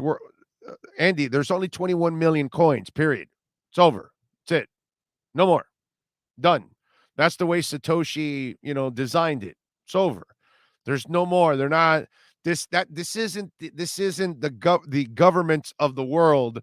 No, we'll print more money and we'll print more money and we'll print more money and we'll print more. No. No. That's the problem. You need to do your homework. Go read, go study on it, understand it, learn about it. Big O, how much time do I have left to earn 1 Bitcoin? Well, Hunter, let me ask you something, Hunter. Do you have $41,000 right now, Hunter? Because if you go right now to an exchange and you go spend $41,000, you will buy an entire Bitcoin. So that's what you have. You've had 5 months now while it's been in a dip to accumulate as much as possible and piece together, your own Bitcoin. So it's up to you. It's whatever you can afford. If you can buy $100 now, then buy it. And if you can buy 1,000 or 5,000 or 10,000, then do it. Because when it's at 82,000, and we were talking about it at 41, you're going to go, shit, I was talking about this when it was at 41. I could have doubled my money. And it's going to go even higher than that. 82,000 is nothing for me. It's going to go even way higher than that. I'm not even worried about it. But I'm just saying, just an example. So it's all up to you guys now. If you need to get in on it. Do you guys watch that Tua's head coach, OC, and QB coach and some teammates went to his foundation event? Yes. That was cool. King Short says, Daddy loves to tap that app. You better. Hey, great show, Sebastian says. Austin Jackson came to my place of work and he's looking super jacked and lean. Hopefully finds his spot on the right side. Well, let's just hope that the line gets solved. All right, let's just hope that. So this weekend, Tua had a luau. And in that luau, Coach Mike McDaniel was there. And he was doing a I don't know what you call it, a dance, right? And he was following along with the, I guess, I don't know what to call the man, the lead guy, I guess. I don't know what to call the man. I don't know if he's a leader, a chief, a warrior, a warrior dance. I don't know what the hell they were doing. But anyway, this is Mike McDaniel here, okay? So he's going to follow along and do everything that this guy is doing here, right? This is the Miami Dolphins head coach. Okay. Coach, tonight you become a warrior. Tongan warrior. All right. You have to look like one. No, not like that. Yeah, I show you. Watch me. Sound like one like this.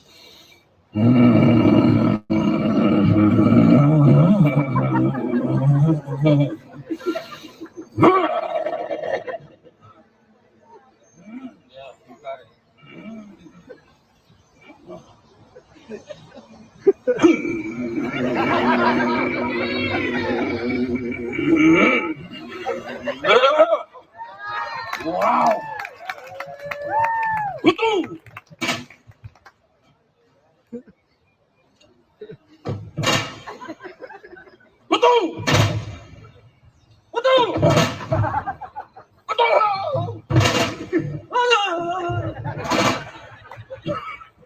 Don't look at me. Look over there.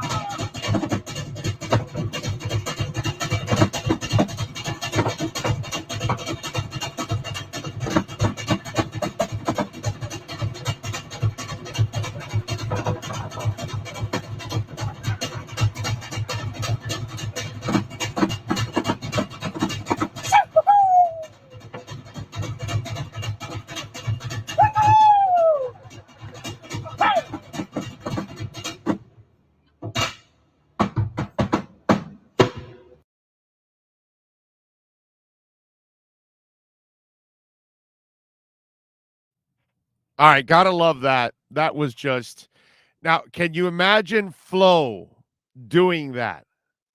First of all, Flo wouldn't have come to the luau just for the. I don't even know. You know what? Well, Tua probably would have invited him because Tua is such a decent human being that he probably would have invited him. But Flo, being the sourpuss that he is, right?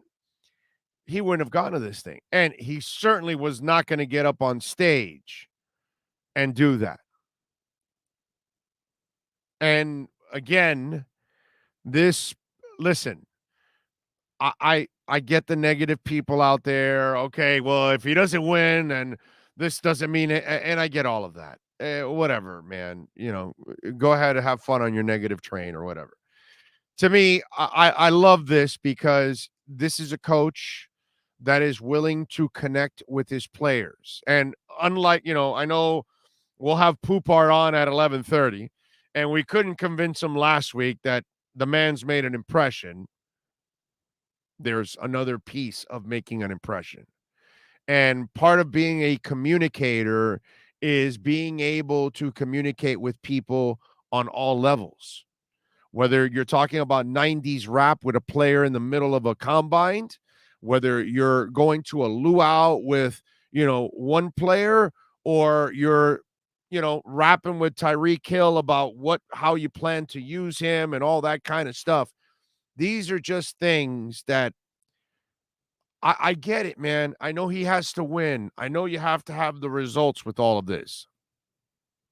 But I have to give the man a lot of love that he has come in here and he has tried to acclimate himself and try to reach his players. Now, he's going to have to do the other part, the football side. But I think he's made it a lot easier for himself to ask anybody to do something, because he has shown he is willing to meet you halfway on your plateau. Oh, you like 90s rap? Oh, let's go. Let's talk about it. Oh, you want to joke around? Yeah, let's joke around. Oh, luau? Yeah, let's talk about the luau. Oh, this is a guy that is finding ways to communicate with people. And that's huge. That's enormous. And in today's world, with today's kids, we grew up in a different society, and I hate to be the old man on the lot. You didn't have to necessarily communicate with all of us. You didn't. Sometimes we just did things because we did them. We knew somebody was a jerk, the teacher, the coach, whatever. They treated us like shit, whatever, but we still fought through it. And the kids today, they're not the same. Not all of them. There's very few of them that will do stuff like that. You have to reach out to them. You have to show them. It's important to them. We're a different breed, man. We're a completely different breed than what's been developing in our country the last 25, 30 years. Completely different breed of people. And I just think he is kind of wired for those kind of kids. So I love what I saw this weekend. I thought it was cool as hell. And it just reminded me of, what a horse's ass Flo is at times when, yeah, you could be a hard ass and you can be a coach, but you got to be able to, let loose a little bit. There's a time and a place for everything. And I like what I see from Mike McDaniel, I got to say. All right, if you want to get in on the Welton Rayom text line, 855-912-1056. We'll read your texts in a couple minutes, 855-912-1056. And by the way, if you need a law office, whether it's personal injury or criminal defense or homeowner property damage, like what we've suffered, a condo damage, business owner claims, bankruptcy, call the great people at Welt and Rayom and tell them that Big O sent you. Their number, by the way, is 954-966-4646. That's 954-966-4646 for Welt and Rayom. Let's get ready for a little Miami Dolphins conversation with the man that does not get any impressions from Mike McDaniel, and that is Alan Poupart. He is next. Let's get ready to talk Dolphins football. It's the Sports Grill Miami Dolphins Report with Sports Illustrated's Alan Poupart. With locations throughout South Florida, Sports Grill is the home of the special grilled wings. Check out our sponsored locations in Miami on Bird Road and 114th and in Miami Lakes in the Royal Oaks Plaza. Here's Miami Dolphins insider Alan Poupart.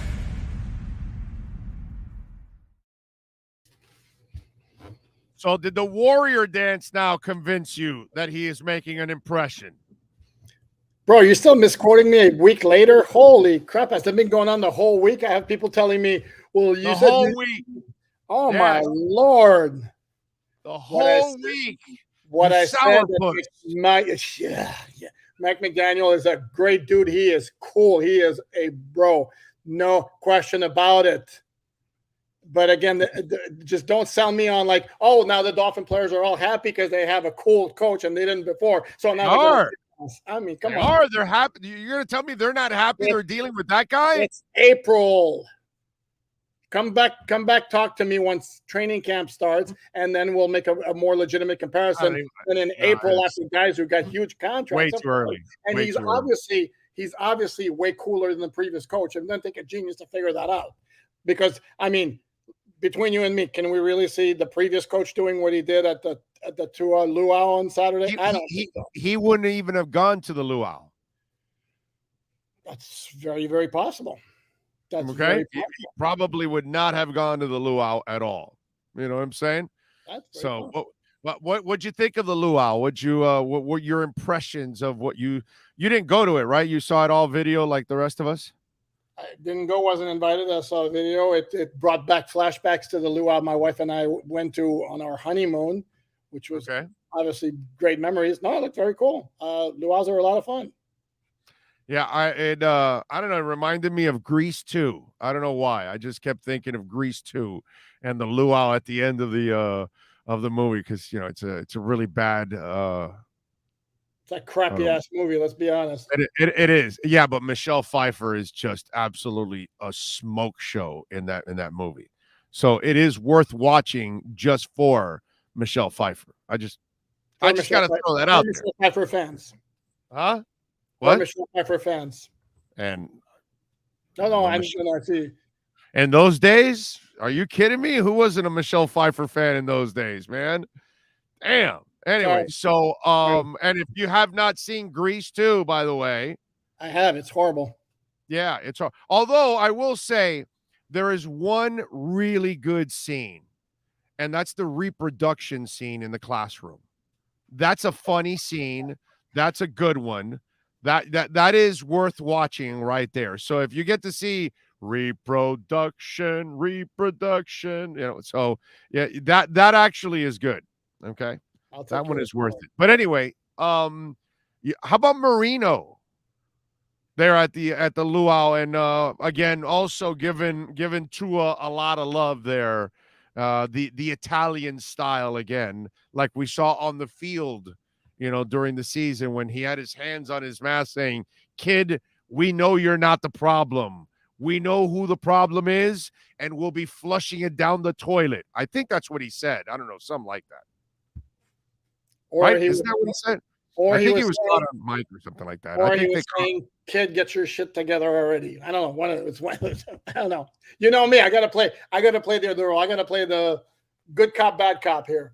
But no, yeah. No. We know you're the bad cop all the way. There's no good cop in you, okay? Because you don't get that. You don't get that impression. I don't give that because I'm too much of a realist, I guess. But no, I will say it was very cool of like the whole. The offensive coordinator was there. Yeah. A bunch of the offensive coaches were there. Marino was there. It was very nice of the organization to show the support because this was a player event. This wasn't like a team event. Because we mentioned Brian Flores before not attending that. Brian Flores attended the cancer challenge because that was an organization event. So he was there. Right. Then again, I don't know how many other like events of this type and of this magnitude have been held before this one in recent years. I can't recall any of them. Like, for example, I don't remember. Of the guys who do their events, Jerome Baker does his in Ohio. Devon Gottschall did his big thing in Plaquemine, Louisiana. So guys were spread out. So my recollection here is it's one of the biggest local event that I remember is like OJ McDuffie's Halloween party or something. Right. JT's ping pong. I mean, JT's ping pong tournament. Or JT has that fundraiser he does. Yeah, the ping pong tournament or the Hard Rock and all that. Yeah. Yeah, that's about the only thing. Yeah. So yeah, we haven't, hopefully the kid sticks and everything goes well, because then obviously this is something he can build on too. You know what I'm saying? So but it was a good moment for everybody to kind of bond, at least. You know what I'm saying? It's good. Tua's looking by the way. I have nothing bad to say about it. I know somebody's. No, there's nothing really you can say bad about it. It was funny. I mean, just the fact that Mike McDaniel will do something like that, I think that that humanizes him a little bit more to the players. You know what I mean? In a way. So I think but that was already there, though. I mean, the guy right. from the start, the guy's insanely cool. I mean, let's start with that. Yeah, he's left that impression. Yeah. So now you can erase, and then you can undo your tweets about me shooting the vibe of Mike McDaniel as being a cool dude and not making a good impression. I guess you've come to the other side finally. It's good to see I haven't come to the other side because I never disputed that. I never disputed that. I just said all along that it doesn't mean crap right now. That's all I've said. No. That's not what you said in that interview. What did I say? Come on, put words in my mouth. Go ahead. What did I say? No. Just go listen. I think you need to listen to that interview again. Yeah, maybe I think you need to listen to that interview. Anyway, let's get serious now. Okay, go ahead. The punter. I thought that was an enormous signing by them. I did not want to go in the direction of the young guy, and I know everybody was talking about the San Diego State guy or whatever, or an undrafted guy or whatever. I did not want to go in that area. And I know the guy in San Diego State has all the ability to be a nasty-ass punter. Maybe he will be. But you still have never put him in an NFL game, and you still don't know how he's going to respond in an NFL game. And we've all seen kickers and punters go awry in an NFL game or an NFL season. So getting this guy who is Pro Bowl caliber is just also – Mike McDaniel can sleep at night knowing that he'll never have to worry about the punter position. No question about it. That's what we talked about last week. And I had somebody like on Twitter hit me up and goes like, he's old and he's injury prone. Dude's missed 2 games in his entire career, and it was in 2015. So please spare me with that. And this is what I love about like making arguments with inaccurate statements. That's an idiot that heard somebody else say an inaccurate statement, then repeated it and said it to you and never looked up the facts. That's what it happened. And that's what I do. No, he had like one hiccup of a year in 2020, and then he was getting older, and then he was making a big salary, so the Saints moved on from him. So that's why last year he punted for the Jets and the Falcons, because they had their own guy. It was kind of an issue of filling in, and then last year he averaged 47 yards. I mean, and then the Dolphin punter, Michael Pilardi, as I recall correctly, was at 44.6 or something. And I'm no math major, but that's 2.5 yards more or something. So, yeah, it was a great move. I don't want to overstate it only because a punter, I mean, I've seen a punter maybe win a game one time in 30 years. No. It's peace of mind, bro. It's just peace of mind is what I'm saying is you got a solid player there, and now you don't have to worry about it. Because if you brought back Parladay, you were going to be concerned about, is he going to get better or is he going to regress or whatever? Or if you get a rookie, okay, he's unproven. Here, you got a proven guy, bro. He's done it. You can at least have a little bit more calm about that situation. That's all I'm saying. That's fair. And again, with the rookie, like you said, you just don't know because he's never been in the NFL, and it's not exactly the same thing, even though putting a football is putting a football.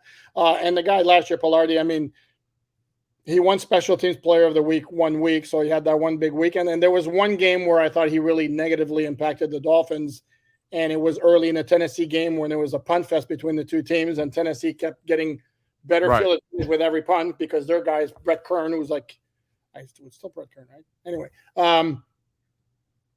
because their guy was doing the job and Pilardi was having a rough day on a day when the Dolphins had zero margin for error because of everything else that was going on. So, but no, it's a very solid signing. It's 1 year. I didn't see a figure amount. I can't imagine it's for $12 million. So, good solid move.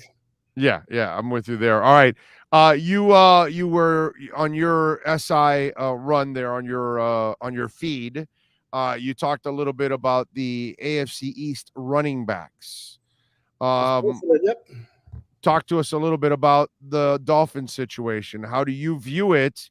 And should that 3rd or 4th round pick be a running back to add to this? Do you feel they need to add another dimension to this group? Well, more so than another dimension. Let's remember that Raheem Mostert and Chase Edmonds both signed 1-year contracts. Right. So you're not set up for the future here. And then with Mostert, who I really like as a running back, dude's had some nasty injuries last couple of years, and he played 1 game last year. So there is no guarantee. While his agent, Brett Tessler, is is declaring that he's going to be fine for the start of training camp. That's encouraging to hear, but we still need to see it. And will he last the whole season? So because of that, and because of the fact that you got guys signed on one-year contracts, remember last year too, Malcolm Brown was a one-year contract. He wasn't brought back. When they signed Philip Lindsay, was a one-year contract. They didn't bring him back. When they signed Duke Johnson, was their one-year contract. They didn't bring him back. Correct. And then Duke Johnson went with Buffalo. So it's a situation that's going to be revisited if they can get, like you mentioned, like James Cook, for example, in the. I love that guy. That would be perfect. He fits the scheme. Yes. Got ability. So I think he would make a lot of sense in the third round, because outside of purely halfback situation, outside of Mostert and Edmonds, you would think Gaskin would still make the team, but you could keep 4 halfbacks along with the fullback in gold. Yeah, so I've thought all along that the 3rd or 4th round pick will be a running back. And I still think that they're going to pick a running back and then possibly either a linebacker or a defensive tackle with one of those other picks. I think that kind of might be what will be in the cards. I don't think it'll be a lineman, actually. I think they're going to go to battle with these guys. Maybe in the 7th round, maybe those 7th rounders, they use it on some linemen. But I think the 3rd or 4th round is either middle linebacker, defensive tackle, or running back. And my gamble, I'm going to go with running back and defensive tackle probably in that area.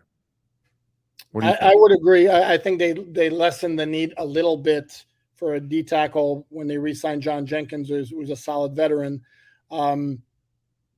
So because that to me seemed like a glaring hole because they didn't have anybody behind Raekwon Davis. So for now, but again, it's another 1-year contract, which what they did with him last year.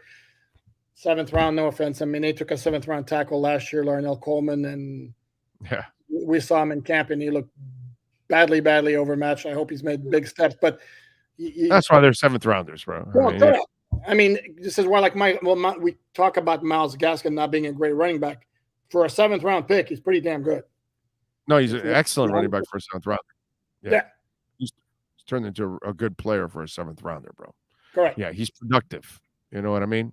Yeah, I like him. I like Myles Gaskin. I think he's done a fantastic job. All right, what are you working on SI so the folks can check you out, my friend?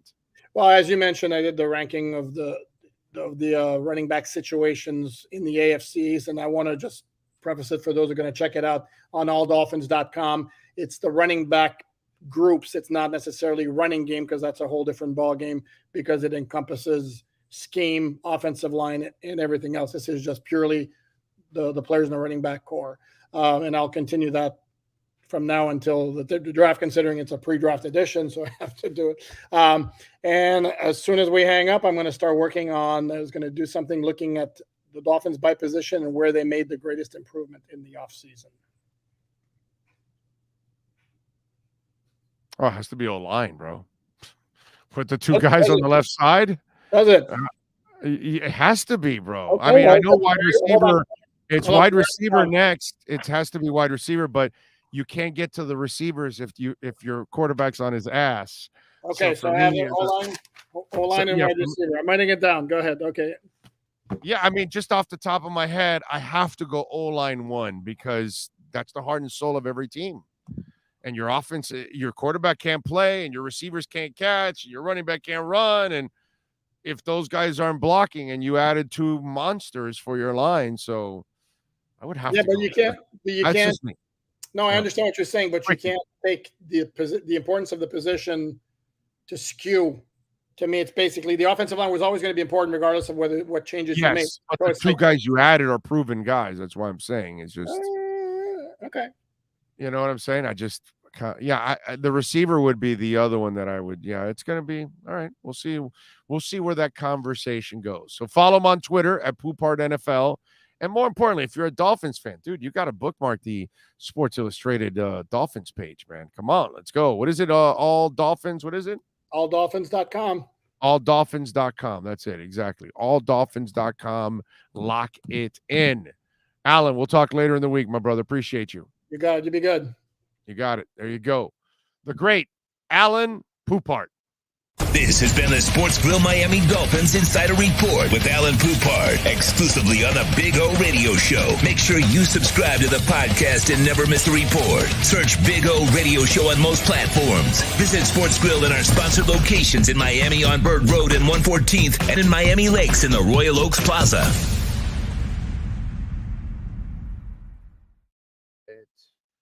Appreciate all of you out there as always. Sloman's Home Security, a proud sponsor of our program. We love talking about Sloman's. And listen, they're in 14 different states. So this isn't just one of those things where, oh, no, it's only South Florida and all that. I know our show originates out of South Florida, but it's headed more into a national direction and worldwide direction. Why? Because Dolphin fans are all over the place. Sports fans are all over the place. So, of course, it's going to be a lot about our South Florida teams, but we have South Florida sports fans that live in New York, and they can call Sloman's, right? And they in Georgia, and they can call Sloman's, right? So, we're in 14 different states. 1-800-ALARM-ME if you want to protect your home, protect your family, protect your business. The things you love, the things that you cherish, the things that you work so hard for. And right now we're giving away a free doorbell camera. 1-800-ALARM-ME. Tell them that Big O sent you. They will take care of you with that free doorbell camera. And it comes with our professional installation, and when you use our low-cost central station monitoring, you're going to get an LED touchscreen pad, a motion detector, 3 arm doors, and a backup battery. That's what it's all about, folks. That's why we want you to call Sloman's right now, 1-800-ALARM-ME, so you can have the peace of mind that I have. I've got a camera inside the house so I can watch the dogs. We got the cameras outside, backyard, front yard, and, of course, right there in the doorbell camera, so when somebody's delivering a package, when somebody's dropping something off, or if somebody's selling something and you don't want to even deal with them. It is a comfort knowing exactly what's going on, and the touchpad is so easy to use. The installers will walk you through it all. 1-800-ALARM-ME. Tell them that the Big O Radio Show sent you. 1-800-ALARM-ME. Jason says maybe the most underestimated value from signing Morstead is he's also going to help Sanders' confidence. You'd think being that steady veteran holder had a down year with Pilardi. Maybe that might be a really good point right there. Yeah. So what else do we have here? I think a lot of running backs will drop in the draft, so some good running backs will be available. I agree, Brandon. I agree. 3rd, 4th round, I think they will land a running back with one of those picks. Let me see, what else do I have? Did I miss any super chats? I don't see anything here. McDaniel did say he wants to earn his players' respect. Who wouldn't want to play for such a coach? Flo was like everyone was beneath him. That's what IT Respect says there. Garn79 says, Big O, why are Tua haters ready to crown McDaniel as reason if Tua's 2020 success, but no media mentions previous coaching staff from previous perceived lack of success? Bro, listen. You got to understand, the people that don't believe in Tua, you're going to have a section of those people. If Tua goes out there and balls, which we expect him to do, and he proves them wrong, they're not going to want to admit they're wrong. You get what I'm saying? And so they'll give everybody else the credit except Tua. That's what's going to end up happening. But there'll be plenty of people that will then eat their words and move on, and that's it. So don't worry about it. Listen. It's about watching the Dolphins win. It's about getting in the playoffs. It's about hoping that we can build a team that can get deep into the playoffs and win a championship. That's what it's all about. Dude, don't waste your time worrying. Like, I've got people that are constantly sending me videos of people who are not Tua believers. And it's like, okay, bro, I don't care anymore. It doesn't matter to me. It doesn't make my day or ruin my day. I don't care. So it's really about the Dolphins winning. That's what you should focus on, Dolphin fans. Don't focus on the people that don't believe in Tua or don't believe in Mike McDaniel or don't think the team is good. Forget about it, dude. There's going to be plenty of those people. Why waste your time with them? You know what I'm saying? Just let it go. It's not worth it. And then when Tua turns it around, then you can laugh at them. That's all. It's kind of what I do with the Tannehill believers. I kind of laugh at them. Same thing. You'll be able to do the same thing a year from now. Like crypto, be patient. Let it go. Let them talk. Let them go. Let them say all they want. Some of them are already backtracking as it is.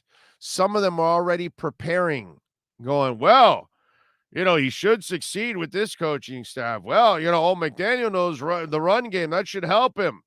Oh, if he doesn't succeed with this, he's not the guy. So that way, when he does have success, they'll say, well, no, of course, they had the coaching staff. I said he should succeed with them. No. That doesn't go. The covering of your ass doesn't go. That's all. So just let it go. Don't worry about it. Wait till Tua kicks ass. And then you unleash the Kraken, because that's what I'm going to do. I'm just going to sit back. I'm going to hodl like I do in my crypto, hold it in. I'll collect that comment. I'll collect this comment. I'll collect that one. I'll collect that one. And I'll collect that one. And I'll just sit back, hands in the back of my head, relaxing, chilling, watching Tua and the boys. And once they ball, by the end of the year, that he proves that he's the guy, and that's when I can unleash the Kraken and then say, well, what do you got to say now? That's all. But worried about each and every person that is a non-Tua believer, whatever, man. I worry more about some of you that don't understand crypto, so you miss out on a great opportunity. That gets me going. We got 420 right now on the chat board. Light it up. And the like button too. Big O, I'm 18, and this is the most excited I've ever been for a Dolphins season. Been praying to witness a real Dolphins team. Still haven't experienced it. Excited for my generation. Joel, I hope your generation gets it. You guys deserve it. Those of you under 40, you deserve better, man. You deserve better. Because even if you're under 40, you barely saw decent Dolphin football. Barely. That's how bad it is. So, yeah, it's there's a lot of people that they deserve a lot more like you, Joel. Us older guys and women, we did get to see some really good Dolphin football and even a championship when I was a child. But, it's for younger people, all they know is terrible, dude. Terrible. And that just absolutely sucks. It's been, a shameful franchise, unfortunately, for a long time. Hopefully they'll figure it out now, which I think they have. We'll see. We shall see. The Welton Rayom text line, 855-912-1056. Big O, Reuben Foster looks to be in incredible shape. Might be a nice under-the-radar signing if we do sign him. My brother, I wouldn't count on Reuben Foster at all. He is unreliable, has always been unreliable. This is a guy that has gotten into consistent trouble throughout his career, and now I think he's also coming back from injury. I would caution you, even if they do sign him, to don't expect anything from him. You're better off thinking that way, because there's a good chance that he's going to let you down more than anything else. So if I'm you, I would not put any hopes whatsoever on Reuben Foster. Could he play? Maybe. Maybe he had the ability. I don't know where he is physically now and everything, but has he figured it out? Has he grown up? Will he stop doing stupid things off the field? That's the question. It's hard for me to rely on the unreliable. When you've been unreliable all your life, it's hard for me to just believe it that you're going to figure it out. So one guy tweets out, texts me to the Welt and Rayom text line, is this the Big O show? From the 215. Yes, it is, sir. Thank you. All right. USFL to eliminate chains. Yes, I saw how they do the first down thing. Somebody sent me the link to that. Thank you.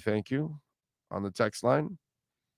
Oh, Kendall in the 80s was tough. Frozen yogurt shops were not disclosing preservatives and colorants in their products. Have a good weekend, James in the DR. It's a good one. That's a good one on the Welton Rayon text line. The tough streets of Kendall. Yeah, I actually hired 2 armed guards to walk around my house every day here because living in Kendall, it's a tough place to live, man. Tough place to live. Herman says, "Oh, can be possible the Dolphins draft the Boston College center on the draft." Yeah, he could get to the 3rd round. Not the guard that can play center. No. That guy will go late 1st, 2nd round. But the other guy, and he's not as good. Yeah, he'll drop to that. He'll drop to that area. That's where he's going to go. But my guys haven't given him a great grade. It's the other guy they love, the guard. That's the Zion. That's the guy they love. They love that guy. They don't love the center nearly as much. They love the guard to make him a center, but the center that they don't love him as much. He doesn't get the same response around the league when I ask guys. I can tell you that. Matt Street, I guess, says 42-year-old Dolphin fan since the 90s. I barely have seen a good Dolphins team. The defenses have been borderline great. Offenses have been few and far between since Marino. Amen. You are correct. On the Welton Rayom text line, 855-912-1056. Big O, I'm coming to the Packers game whenever it is. What's another home game you suggest trying to make it? B. Dennis from North Carolina. My problem is I don't have the home schedule in front of me. I don't think there's a bad time to ever come to South Florida, my friend. I'm just saying. You should come down here and enjoy our town, period, not just the football. So, and the stadium's beautiful, man. They've done such a great job improving that stadium. Mad props to Garfinkel and Ross. Over or under 25 TDs for Tua on the Welt and Rayom text line. Easily over. Okay? Easily over 30. Tua will throw over 30 touchdowns this year. Mark it down. Over 30. Okay? Over 30. Let's see. Yeah, just make sure you get seats out of the sun. Yeah, that's true. That's a good tip, Carlos. That's the best tip. Doesn't matter what game you go to, get it out of the sun. Amen to that, brother. Yes. That's a really good one. 230 likes. Some of you 420 listeners need to put the pipe down and hit the like button. Also, hey, how about getting us to 12,000 subscribers? Have you subscribed yet? There's 450 people, 440 now I see. There's 11,900 and something subscribers. I don't know what the 9 something is, but we're obviously well under 100 to get to 12,000 subscribers. Let's see if in the next hour. 9 what? 995. We only need 5? Jesus, come on, guys. There's 441 people right now I see on the chat board. There is no way all 441 of you are subscribed. It just doesn't work out that way. And the likes are always, a fraction of what people are listening. I don't understand why or whatever, but, it's like it's weird. If I like somebody on YouTube and I'm watching them, I actually always hit the like button because it helps them, man. You know what I mean? So we need 5 subscribers to get to 12,000. Let's go. Who's going to be the 12,000 subscriber? I hit it. I refreshed it to see it's 11.9 now. It's all right, 998. 998. So we need 2 more. All right, let's take a break. Let's hope it says 12K when we come back to start off hour number 3 right here on the Big O Radio Show.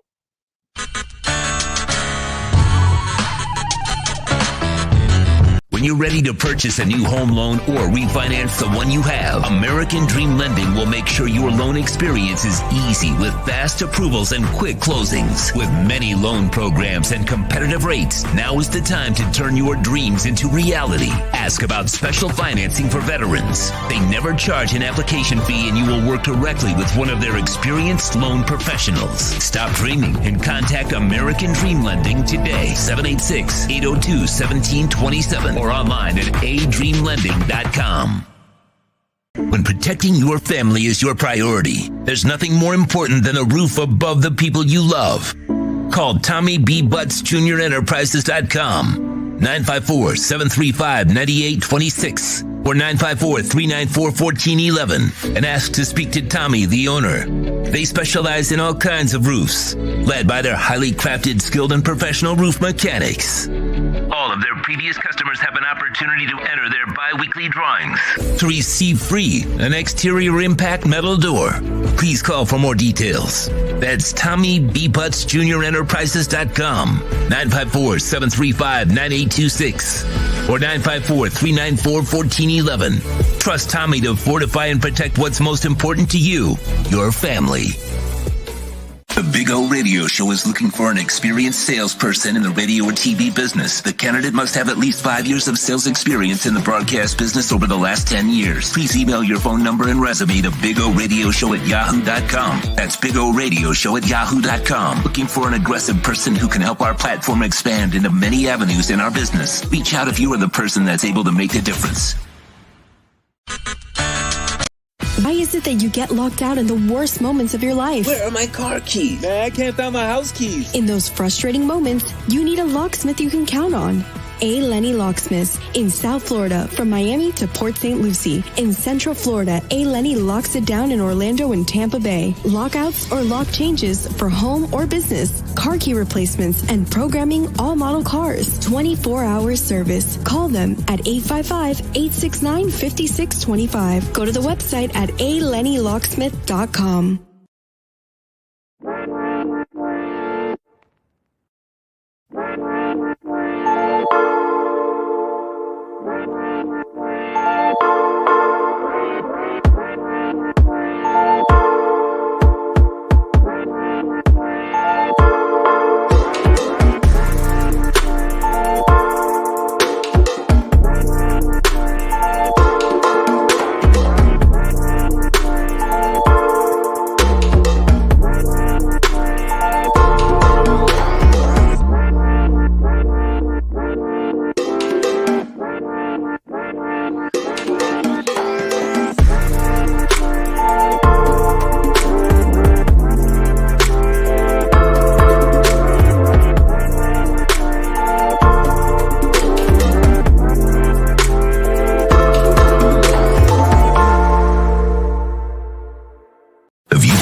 Expressed on the following program by the host, guests, or callers are not necessarily the opinions of FantasyXS.com, Media Group Inc. ownership, management, sponsors, or website. The Big O Radio Show is brought to you by Sports Grill. Good food, good drinks, good friends. Craig's Inn Acura of Pembroke Pines, the #1 volume Acura dealership in the Southeast United States. The Fort Lauderdale Police Department. The FLPD is hiring. Go to FLPDjobs.com. The Big O Radio Show originates from the OK Coin Studios. OKCoin is one of the largest fiat to crypto trading platforms in the world. Founded in 2013, OKCoin offers advanced features for crypto beginners and high-volume traders alike, enabling users in 184 countries worldwide. The Big O Radio Show is mastered by executive producer Sean Stanley from the OKCoin Studios. When it comes to South Florida sports teams, very few in the media have witnessed, lived, and covered it like the Big O. Let's start the program dedicated to your favorite South Florida teams with a passion that's unmatched. The Big O Radio Show is on. Here's the Big O. Hey, we rocking and rolling. Hope you all are doing well. Hour number 3 in this hour. We are loaded. Joe Shad will join us at the bottom of the hour, and then Marcel Louis Jacques will join us at the top of the hour. Thank you for getting us to 12,000 subscribers. Appreciate all of you out there. Now let's get to 13. No, seriously, thank you all. Now we got to get to Marino. 13, baby. It's about getting to Marino now, okay? That's what it's all about. Got to get to Marino. But anyway, so there you go. A lot of things to talk about on the show. We talked a little bit about the Heat locking up that number 1 seed and what's going on there. A little bit of the Western Conference stuff. We talked a little bit about Tua and the Luau and obviously Mike McDaniel and several other Dolphin angles. By the way, I'd be remiss if I did not mention Inter Miami. Terrific win on Saturday, 3-2 over New England, something we did not expect. Campana with a hat trick, 17, 23rd, and 88th minutes as he picks up 3 goals. And they injury or whatever the hell it was, keep Higuain and all their other old asses on the bench, please. Completely different team I saw on Saturday. Yes, sir. I was going to say they look rejuvenated, right? They looked like a young team out there on Saturday. They got rid of that stinking old legs, dude, that slows everything down. Ahead of New England on everything, it seemed like. Yeah, bro. They even the penalty that they committed in the box for the PK, the kid got so fast, he got in front of him. Even the mistakes they made, and they made a couple of those, they made them with speed. And one of the things I'd complained about with Inter Miami the last 2 years is they had no speed. And one of the things I hate seeing about Higuain, who's a complete waste. Gonzalo Higuain is one of the worst free agent signings in the history of South Florida sports. Let's get that straight. It's right up there with the worst signings that the Dolphins or anyone else that you can ever come up with. Gonzalo Higuain is one of the worst signings ever. It's a joke watching him play. He's an old fart, and they're constantly taking the ball away from him like he is a chump playing in a league that he doesn't belong in. And this is a guy that was a former great player, but he doesn't have the skill set to be great in this league. Period. End of story.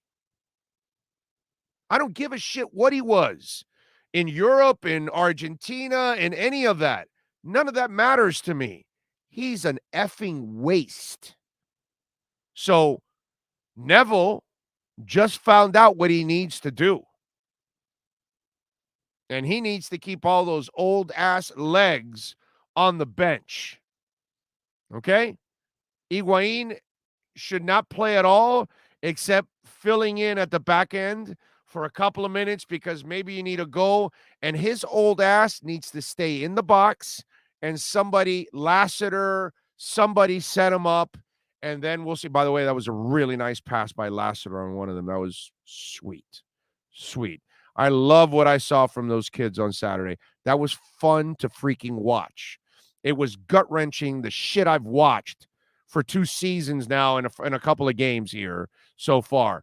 Saturday was something that was revitalizing. It was fun to watch. So I know it's not going to be easy, And Higuain complains like a little bitch all the time on the pitch anyways. The bitch on the pitch, okay? But keep the bitch on the pitch off the pitch and keep him on the bench. And if he wants to bitch about not being on the pitch, well, then kick the bitch out.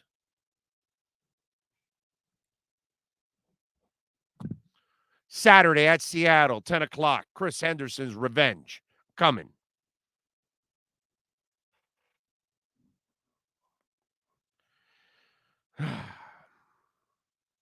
Yeah, I got a little fired up about that. It was fun to watch what I saw, man. It's like, you made your mistake, dude. Get rid of it already. What are you going to do? You married her. She's terrible. You married him. He's a bum. Doesn't work. Doesn't pay the bills. Divorce his ass. Sorry, Gonzalo. You don't fit, dude, in this league anymore. This is the problem that we have a lot of times. We think a superstar is going to transfer over, and this league is completely different, bro. It may not be Serie A and never will be the Premiership. I get that, but it's different. And when you bring an old-ass player to a league that's become younger, you got a problem. 15 years ago, Gonzalo Higuain fits perfectly in this league. Last couple of years, sorry, you better get somebody with fresher legs. If not, they're going to run you off the damn pitch. I watch people steal the ball from Higuain all the time, and it's freaking embarrassing. Cut your losses. Make him a coach, whatever the hell. His dad was right. Go retire, bro.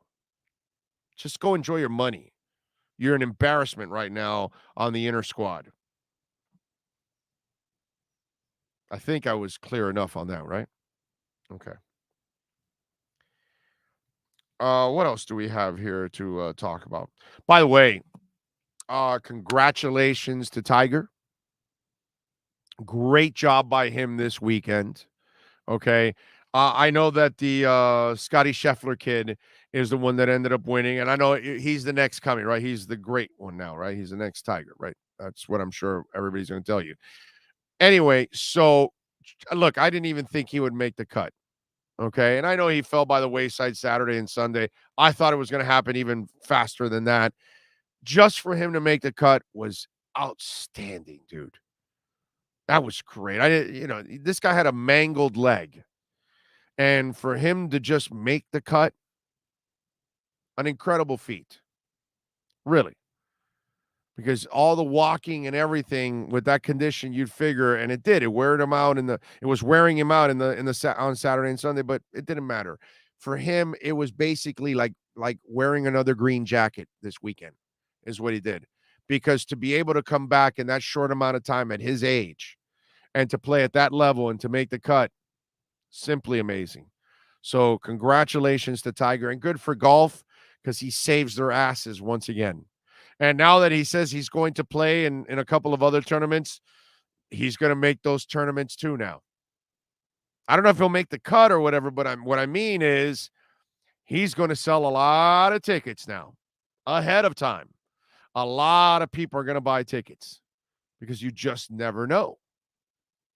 And the good thing about the Masters is he has had so much success on that course that was one of those courses that, while it might be a big thing for others to come back from, for Tiger, it wasn't, because he has a lot of familiarity and a lot of confidence playing on that course. So coming back from that injury, that's one of those courses. And what's the one in Orlando? Bay Hill, right? Is that the one that he dominates also? There are certain courses that he's had an incredible amount of success. And you figure, okay, if I'm going to come back from an injury, where do I want to come back from? The Masters was one of them. That's where my prediction probably was ignorant to a certain extent. Because if it was a course that he hadn't had a lot of success, if he was going across the pond and he was going to Scotland and going to play one of those crazy ass courses, then okay. But that's where I dropped the ball. He was playing at the Masters, bro. He's playing at Bay Hill, and he's going to dominate in those courses because he's really, really comfortable. So it was a perfect place for him to come back, and it was beautiful for him to make the cut. And it's great for golf fans to at least have him on the Saturday and Sunday, and even younger fans that maybe didn't get to see him in his prime. At least they get to see him, a couple times, and that's actually pretty cool for them. So good weekend for Tiger, good weekend for golf, good weekend for the sport overall. And obviously great that he's going to play in other tournaments because that's really going to set it up for him. That's a good move by him. Sometimes we have a thing in sports when sports and business collide, right? It's one of those things. There's always money involved. There's always big decisions involved, and we always cover it in the KSDT Sports Business Minute.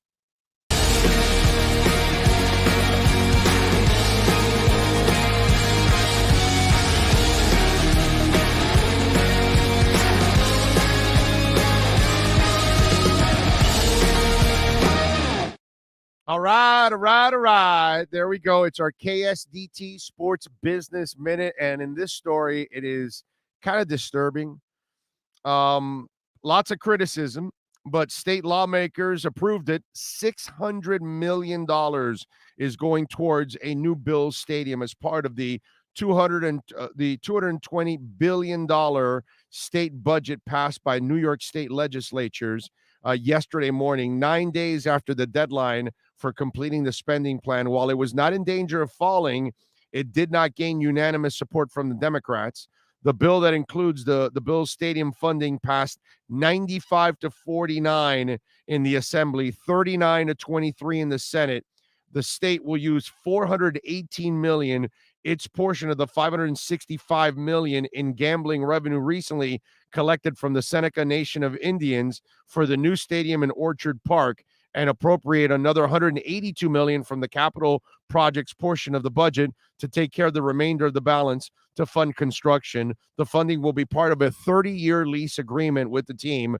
Combined with the $250 million from Erie County, this will be the largest public subsidy ever given to an NFL franchise to build a stadium in Buffalo. Michael Petro went with the header. Well, forget about it. That doesn't matter. He's the writer on the whole story. This is ridiculous. Now, no city or state or county ever gets back what it puts into these stadiums, like what we did with the baseball stadium, which with the bonds and everything, it comes out to $2 billion that they're paying back, which to pay it back is just, it's like several lifetimes, it's stupid. It's ridiculous what goes on with these bonds and all this crap. And think about this. We're just getting through a pandemic. It's still kind of going on. There's still pandemic left. Our country has been rattled. The entire world economically has been rattled, right? Everything has taken hits. People have lost careers, jobs, businesses. Lots of people have quit jobs. People are struggling who own businesses to find employees. We don't have enough for whatever, our streets, our bridges. We don't pay our teachers enough. Well, we're starting to pay our teachers some, but our fire department, we don't have enough police. We don't fund enough of it. We have all these problems, and you're going to give $600 million to billionaires. It's just the stupidity, that the things that we do. And I love sports, but these are billion-dollar entities. You produce your own money, dude. You print your own money in the NFL. Build your own stadiums. These are things that's like, in years past, I understand making deals with good owners that are going to give back and things like that. But nowadays, as bad as things are, rates are going are over 5% now. We got tax hikes that are coming. We got a recession that's going to come. I knew this recession was coming the day we voted in Biden, because obviously I know that they're going to give away a bunch of money. And Trump gave away billions to idiots that were stealing left and right. So back-to-back presidents have just, ridiculously given away all kinds of money and killed us. So you're now going to give away more money? I mean, it's nice to have a printer, bro. It's just really nice. Just to have a printer, have no accountability, just pass the buck on, let the deficit grow, and, let your kids, what we're leaving our kids is ridiculous. Financially, economically, our environment. I mean, it's like, here, kid, have my used underwear. Thanks, Dad. Wow. Doesn't make any sense, folks. I love sports, but it gets to a point where, it just gets ridiculous. And these are the people you vote in office. They give away $600 million. You think in New York they can't use that for other things? I watch people spit on cops. New York cops get treated like crap. It's just baffling to me. That is your KSDT Sports Business Minute.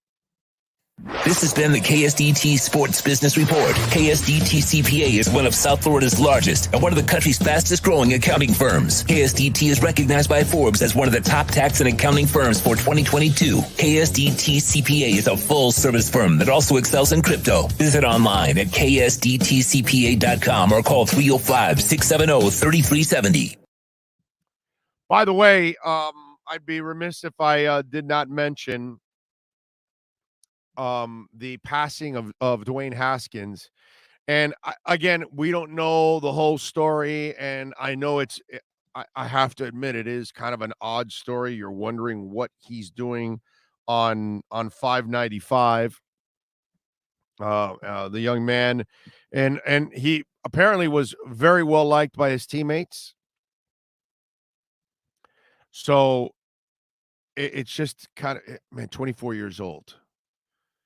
I was just talking with my friend about this. I'm 55. I've lived double his life already.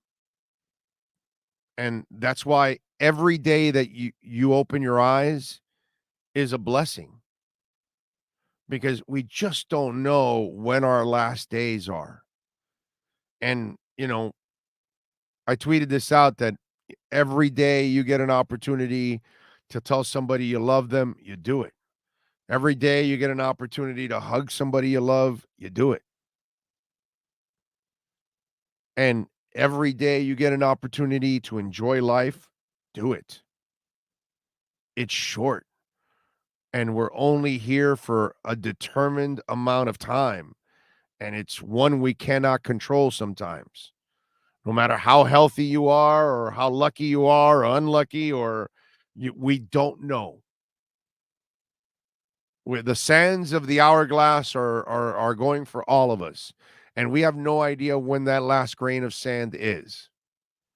And I don't know all the particulars about the Dwayne Haskins story. I read, some of it. I haven't read into why he was on 595. I don't know if a car broke down. I have no idea. I don't know. I have no idea. But obviously I felt terrible for the young man. But I'll say this. Like, when somebody dies, how about just giving the person a little... Listen, if it's Charles Manson or Fidel Castro and they die and you want to, rip into them, more power to you. Go for it. I get that. But Gil Brandt, my brother. Wow. Gil. I mean, Dwayne Haskins passes away. And Gil Brandt says on NFL radio, he was a guy that was living to be dead. It was always something with Haskins. Maybe if he stayed in school a year, he wouldn't do silly things like jogging on a highway. Like, I don't know if he was jogging on a highway. I don't know if he has a mental disorder. I don't know if his car broke down and he was walking back somewhere trying to find a gas station or something. I have no idea. But whatever happened to the young man was tragic either way. Tragic for him. By the way, nobody mentions the truck driver because I don't know what happened here. I don't know if the truck driver had any fault in this. And if he didn't have any fault in this, can you imagine that man has to live with that too? That he killed a human being? Would you like to live with that? Not me. Even if it's a mistake. I don't want to live with that. I don't want to experience that. So my heart goes out to both individuals because I don't know what happened. One, to Haskins and his family, obviously. And two, for that truck driver, I'm not sure. I don't know all the particulars. Do you know anything else about this story, Sean? Is there anything we know about the truck driver or anything about Haskins? Because I haven't been able to see anything new. Just that he got hit and he died, and I don't know anything else. But you know anything? Let me see if there's any new updates here real quick. Let me check. I haven't seen anything.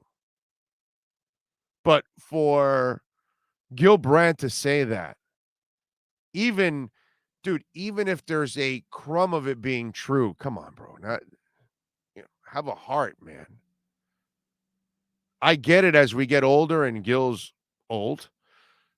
I always talk about this. You come into the world without a filter, and you leave the world usually when you're older without a filter. It's the same filter that you learn to have that filter once you get a little older and you get into your teens and an adult. You learn to have a filter. You know what I'm saying? But then as you get into your, I don't know what it is. I don't know what age it happens in the 60s, 70s, or 80s.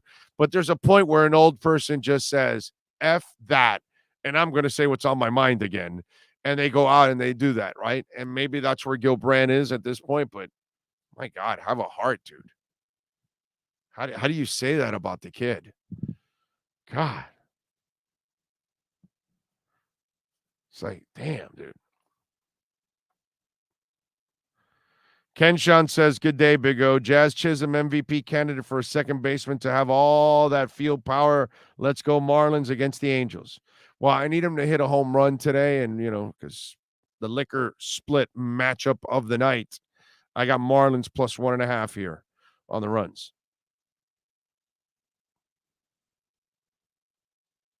Brent is speaking to what's in his heart. Yeah, well, dude, what's in his heart is like cement. If that's what's in his heart, bro, I don't want anything to do with that man. Okay?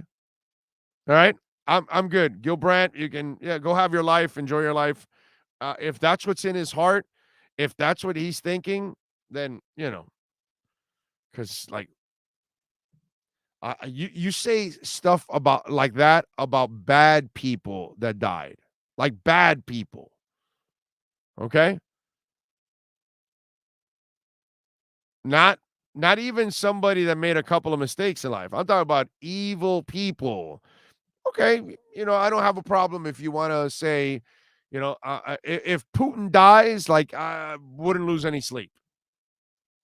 I get it. Right? Fidel, Kim Jong-un, Manson. Okay, these kind of people I get. But Dwayne Haskins, bro, he doesn't deserve that. Like, that was just wrong on all levels. All right, let's shift gears. Let's talk a little Miami Dolphins football with the man, the myth, the legend. That is Joe Shad and our AmericanDreamLending.com Miami Dolphins report.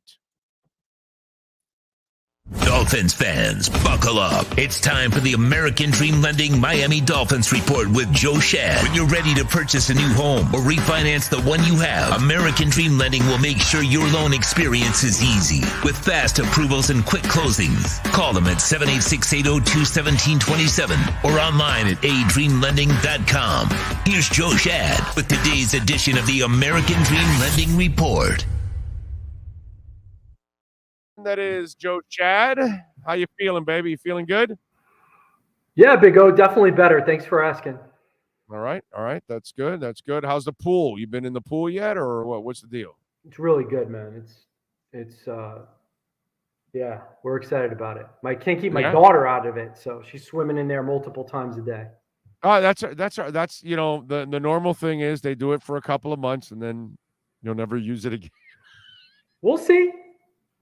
Even if nobody swims in it, the pool guy is still going to come once a week. It'll be clean and it'll look good from the living room. Yeah, exactly. And you can have some parties and people can be, mingling around. So we're waiting for the big O show party at Joe Shad's pool. If you pay me $1,500, we can host a show from my backyard. Look at that. $1,500. We got a sponsor. Let's go. Cough it up. $1,500 and we can host a show from Joe's backyard. There you go. Lord. All right. What'd you think about that Dwayne Haskins story, man? Huh? Is that sad? How crazy is that? Sad, yeah, right? Very, very, very sad. Obviously. Yeah. What a shame, man. It's we have to find out. We obviously have to find out more about what happened and why it happened. Why was he walking on that highway? Very sad. I would imagine his car broke down or something, right? That's what I was thinking. I don't know. I haven't heard. Have you heard anything about this story? You know who I feel for, Joe?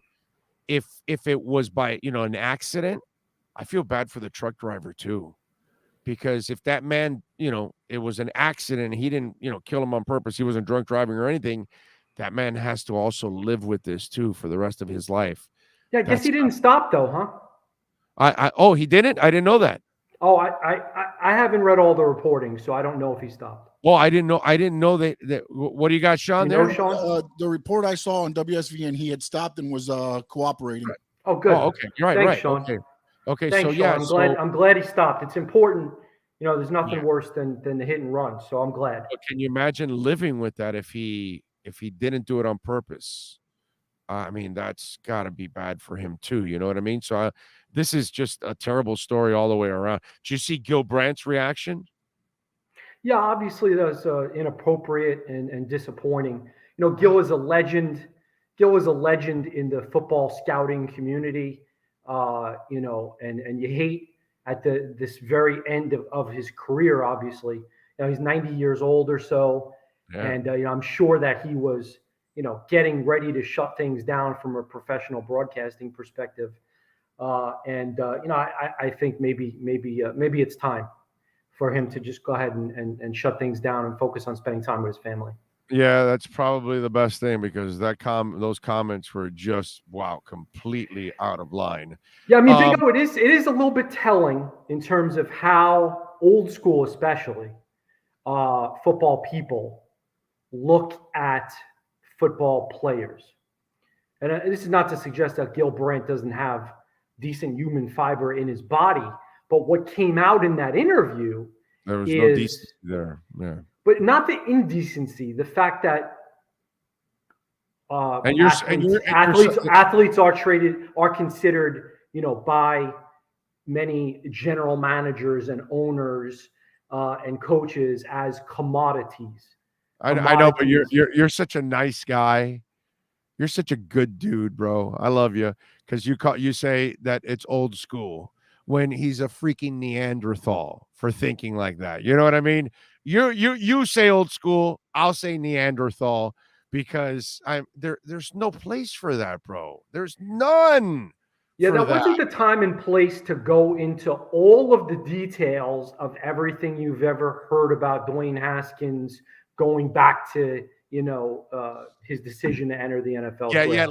Let's all unearth everything we've done as teenagers and early 20s too, right? Let's all do that because we all live perfect lives. as teenagers in our early 20s. You know what I'm saying? Listen, Gil Brandt did a very poor job, no God. question, very poor job. But the point I want to make is that he's 90 years old. There are some college coaches and NFL coaches probably and NFL general managers who are 40, 50 years old who think the same way. Stanky Fingers. Which guy? Stanky Fingers. Who's Stanky Fingers? Who's that? Who got busted with stanky fingers this year and got fired from the Jags. So you're saying that Urban Meyer, is not necessarily someone who he kicks his players. He threatens to fire them all over the place. Yeah, that's one of those dudes that thinks like that. Yeah. There was a video that came out not long ago where there was a player at his pro day who his Achilles exploded and nobody came out to no coach, no scout, went over to him. They just said, move the drill. And they moved the drill.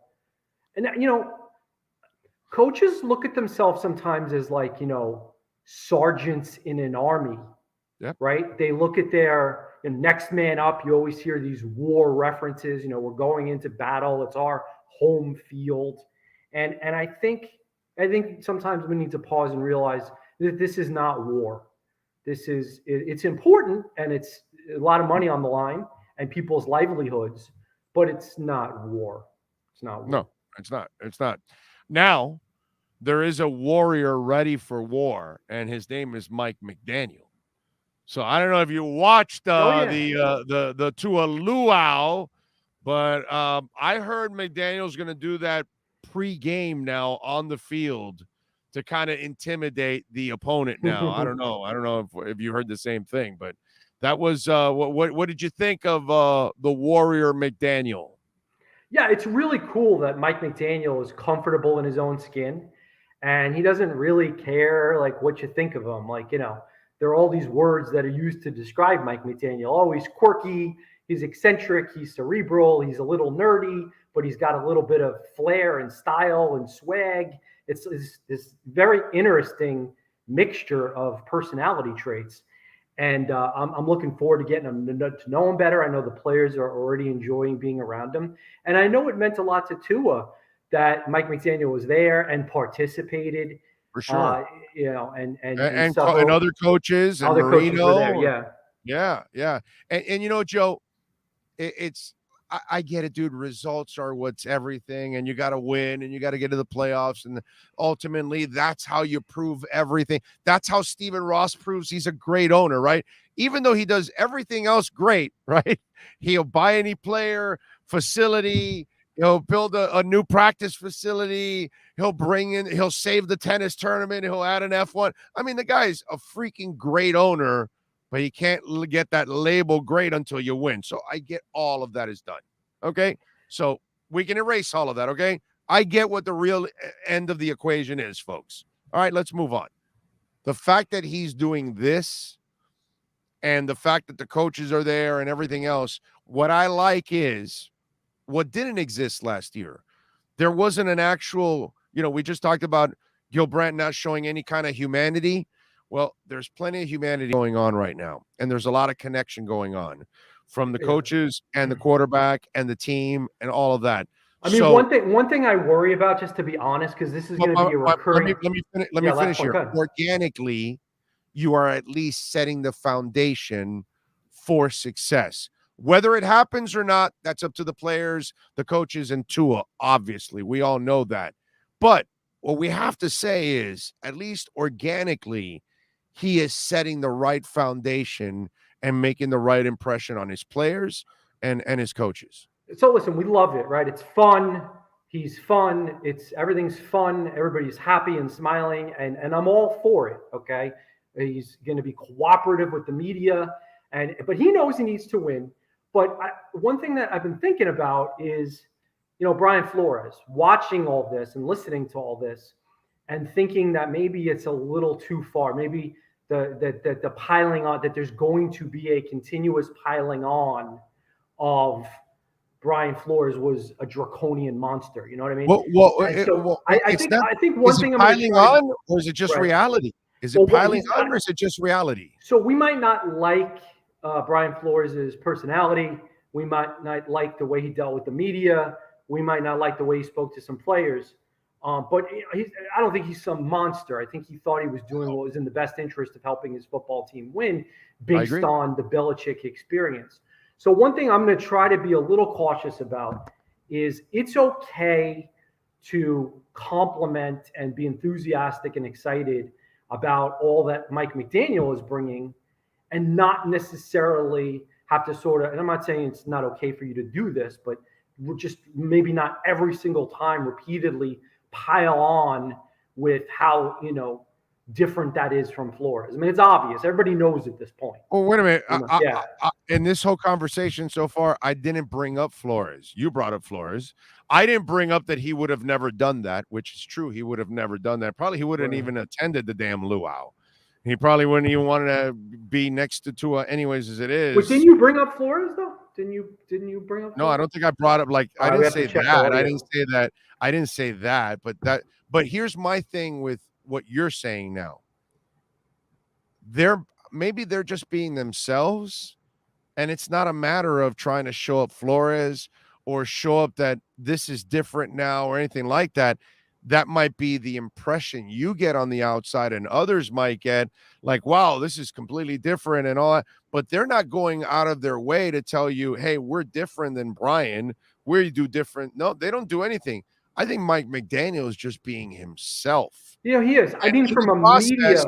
We're the ones that are going to then define what we see. So you define it one way as, well, let's not show up Flores. I define it as, it looks like they're just being themselves.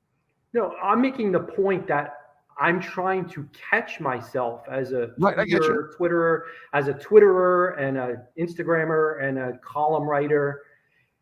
Every single time we compliment McDaniel and his approach and his style and his ability to connect to people, I'm going to try to not slam Flores. Like at a certain point, you got to turn the page and be like, you're right. You're right. We are doing that. I think the reason that Flores is still kind of hanging around is because of this lawsuit. If there wasn't this ongoing lawsuit, it would be easier to just not talk about him. Yeah. No, you're right.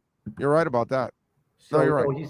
He obviously wants, he and his attorneys want to be continuously in the news cycle. He doesn't want his lawsuit to go away, which, I understand. He has good intentions relative to minority hiring practices. Yes, you're right about that. All right, so what else did you pick up from the luau? Well, I didn't go to the luau. I know. There was only one print journalist there. I believe it was Safid Din. Okay. From the Gannett Network, he's my work colleague now. So that was good. It was more of a television event Mike Cunha hosted. And so I just sort of watched some of the Instagram stuff. But I think, I'm looking forward to our next conversation with Tua. He has not spoken since Flores' departure. I know it just said to move on from Flores, but obviously we need to get, Tua's take on that change. Because he has not spoken about it since the change.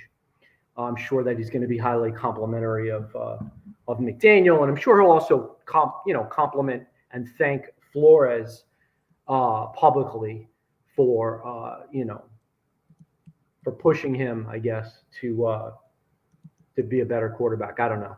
You think? Let me ask you this: do you think he will say something nice about Flo? I think he will. He's such a nice guy. Yeah, he'll say something nice. He rises above that, bro. He's not. He'll say something nice. He will always say something nice. He's not that guy. He's not going to do that. Yeah, when Tua says something, Aaron Rodgers would have ripped him an ass, or would have said something, and LeBron would have done his whole passive aggressive crap. But no, this guy he's different than most of us, bro. Yeah, with Tua, you got to kind of read between the lines. Sometimes he tells you stuff in a nice, polite way. My brother, all you had to do by the end of the year is read his face. That it wasn't the same guy that you guys had. I knew it. You know, I knew it. I knew. I mean, You just see you had sources telling you, but I agree with you. I could just read the vibe and be like, these guys don't like each other. No, not only that, you these can guys see don't it like in each other. face as the year went on. You could tell it was weighing on him. He wasn't having any fun anymore, and all that stuff. We're gonna find out one day. Maybe we'll write. Right. Maybe one day, maybe we'll write. Flores was right. Right. It should have been Deshaun Watson or Tom Brady. You know? Right. Or whoever. I don't think that will be the case, but we have to leave that out there for you to, give it as an option. But no, yes, unfortunately, yes. I think I think that Tua being more relaxed and not yelled at as much, and maybe not yelled at is not the right word. Prodded, I don't think not yelled. Yeah. It's prodded psychologically, right? Right. I think that not how about being treated like a professional instead of being treated like. And he was a young player. I mean, coaches push young players. I think the concept of Brian Flores pushing Tua to study more and work harder and be a better leader, that in itself is not terrible. Maybe it's just the methods. Right. And here I go talking about Flo again. It's like the ex-girlfriend or the ex-wife. You love that Flo story. You should have been in that love fest with Omar and the boys in that podcast. Because that was, they were passing around the peace pipe on that one. Which part did I miss? On Flo? Yeah, when they had Flo in that podcast. Oh, when Flo was on the podcast. Some of Omar's faces were funny in that. Oh yeah, that was a love fest in that one. All right, what are you working on? Credit to Omar Kelly for being a part of a very big podcast. They're getting good guests, including Jalen Waddle. Yeah. And credit to him pulling an extra check. All right. Listen, what are you working on the Palm Beach Post so folks can check you out? I need to pay for this pool, Big O. That's right. $1,500. Let's go. Sponsor, step up. I'm serious too. You got to give me that the info for that landscaper that you gave him 1 star. Maybe we can get him more business and give him a few more stars there. Jesus. I had a guy do my staircase. This guy did our staircase. You remember all the drilling and the sawing and the vacuuming and everything. It's done. And you gave him 2 stars.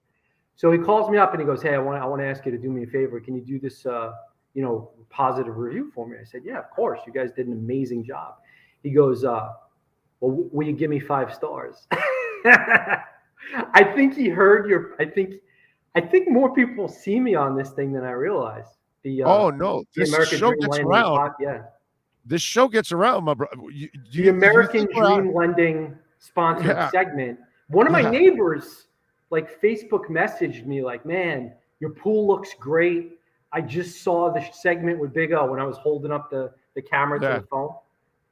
There you go. She was so I think more people last week, we had Henry Revolta on, who's a boxing promoter, and he's in the Hall of Fame in the state of Florida as a boxing promoter, and he's been in the boxing business for a long time. And next month, Hiley is going to have a boxing card, and he's going to be a part of it. So I had him on the show last week. He heard from 2 of his friends that he hadn't heard from in 20 years. One guy like 18, the other one was like 20-something years. 2 guys he hadn't heard from because they follow the show. And so they saw him, and then they tracked him down after that. So that tells you, it's been pretty cool the way the show gets around. It's gotten Big O. Is it Eves Cham? Is it Eves? Eves, yes. Eves Cham. He's getting his money's worth here. The American Dream Lending. Let me tell you. He is. Listen. You asked me what I'm working on. I'm going to think about if I have some take on this whole Brady Payton thing. All right. I know it's heating up again. A lot of people writing and talking about it. And then I also want to write about how Jalen Phillips is my breakout star prediction for 2022. So look for that. I like it. On the Palm Beach Post website. There you go. And follow him on Twitter at Shad Joe. And make sure you keep that Palm Beach Post subscription alive every single month, baby. Support the boys. They get it done all the time, including Hal Habit, who's an ass kicker in his love Hal. I love Hal. Hal's my guy, bro. All right, Joe. Appreciate you, my brother. You're my guy. Appreciate you. We will catch up with you later in the week, my friend. Enjoy that pool. All right, work on the backyard sponsor. See you, bud. You got it. There you go. The great Joe Shad.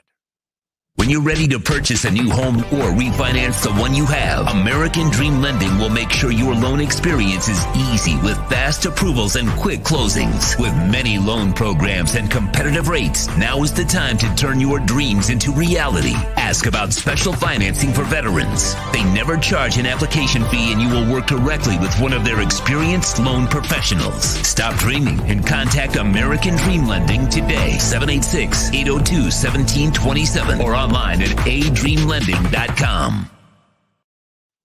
All righty. There we go. Get a little honey and lemon in there. Didn't sleep as much as I normally sleep. My voice always gets tired when I don't sleep a ton. I always have to catch up. Florida-born, Kentucky-grown says, I just can't see that man Tua has had the best rookie season over any other rookie QB in the AFC East in the last 25 years. I see him being an MVP discussion next year. I hope so. David says, Tua got along fine with Saban and Flores, with Saban, and Flores couldn't stand Tua. Yep. That is the tooth. PSJ says, Tua is better than most of us. Speak for yourself. He is not God. What kind of crap is that, PSJ? He is not God. What, are you getting religious on me, dude? Yeah, Tua is better than most of us, bro, whether you like to admit it or not. And so is Tim Tebow, and so is Cal Ripken, and so is Derek Jeter. Yeah, they're better than most of us. Those dudes just know how to handle every situation better than most of us. Tebow is circumcising kids and building hospitals. Oh, and by the way, also saving a kid from a seizure. You guys ever saw that? Did you ever see one of those minor league games? There was a kid that had a seizure, and Tebow went over and touched the guy, and the kid stopped the seizure. Yep, PSJ, they're better than most of us. Better than you also. How about that, PSJ? Way better than you, buddy. Tua's 1,000 times better than you. You wish you were half the man Tua is, PSJ.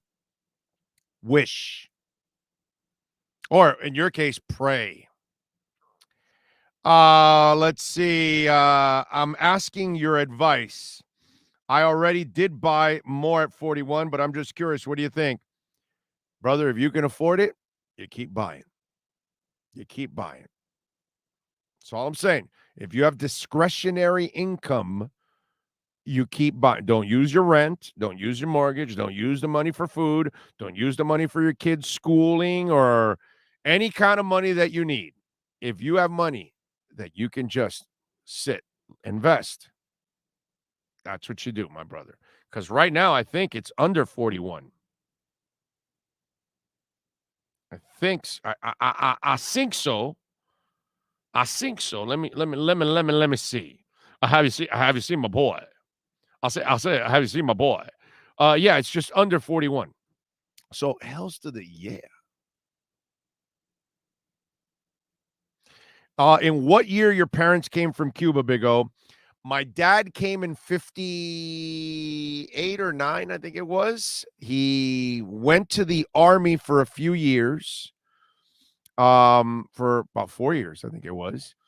And then when he got out of the Army, he went back and got my mom in 64, I want to say. He snuck in the middle of the night. My dad, by the way, was in the Army for many years. And they used to, my dad could swim like a fish. Okay. My dad was like, dude, he was a badass in the water. So the Army recruited him. And back then, obviously, we had the whole missile crisis and all that crap with Cuba. he would help lead some of the Army Rangers in and out of Cuba in the middle of the night because he knew the island so well. So they would use Cubans to get in and out of the island back in the late 50s and early 60s. There might be some of you out there that might have a father that was in the same situation mine was in. He didn't tell me anything about it. He just told me he let them in and out. That's it, because they recruited Cubans back in those days just to see what was going on inside the island, apparently. So, yeah, that's my story, and I'm sticking to it. Yep. Pretty badass story, by the way. I mean, you get here and then you try to make a life for yourself, and then you go back in the middle of the night to go get, your wife and then bring her back. It's a hell of a story. They had finished together. My dad had 2 more wives after that, but I'm just saying early on, a hell of a story. You know what I'm saying? Let's see. Ryan AP, nothing wrong with doing God's work. Appreciate the Tebow family for what they've done in the Philippines, bro. Tim Tebow's 1,000 times better than most of us. Okay? He's 10,000 times better than PSJ. PSJ doesn't have anything on Tim Tebow. PSJ can't even hold Tim Tebow's jock. You know what I'm saying? That's how good Tim Tebow is. Tim Tebow is, there's God, and then there's Tim Tebow. It's kind of what it is. I think that's the order. I don't know. Go look at the Bible. It's God, obviously. He's the top dog. But then after, it's Tim Tebow.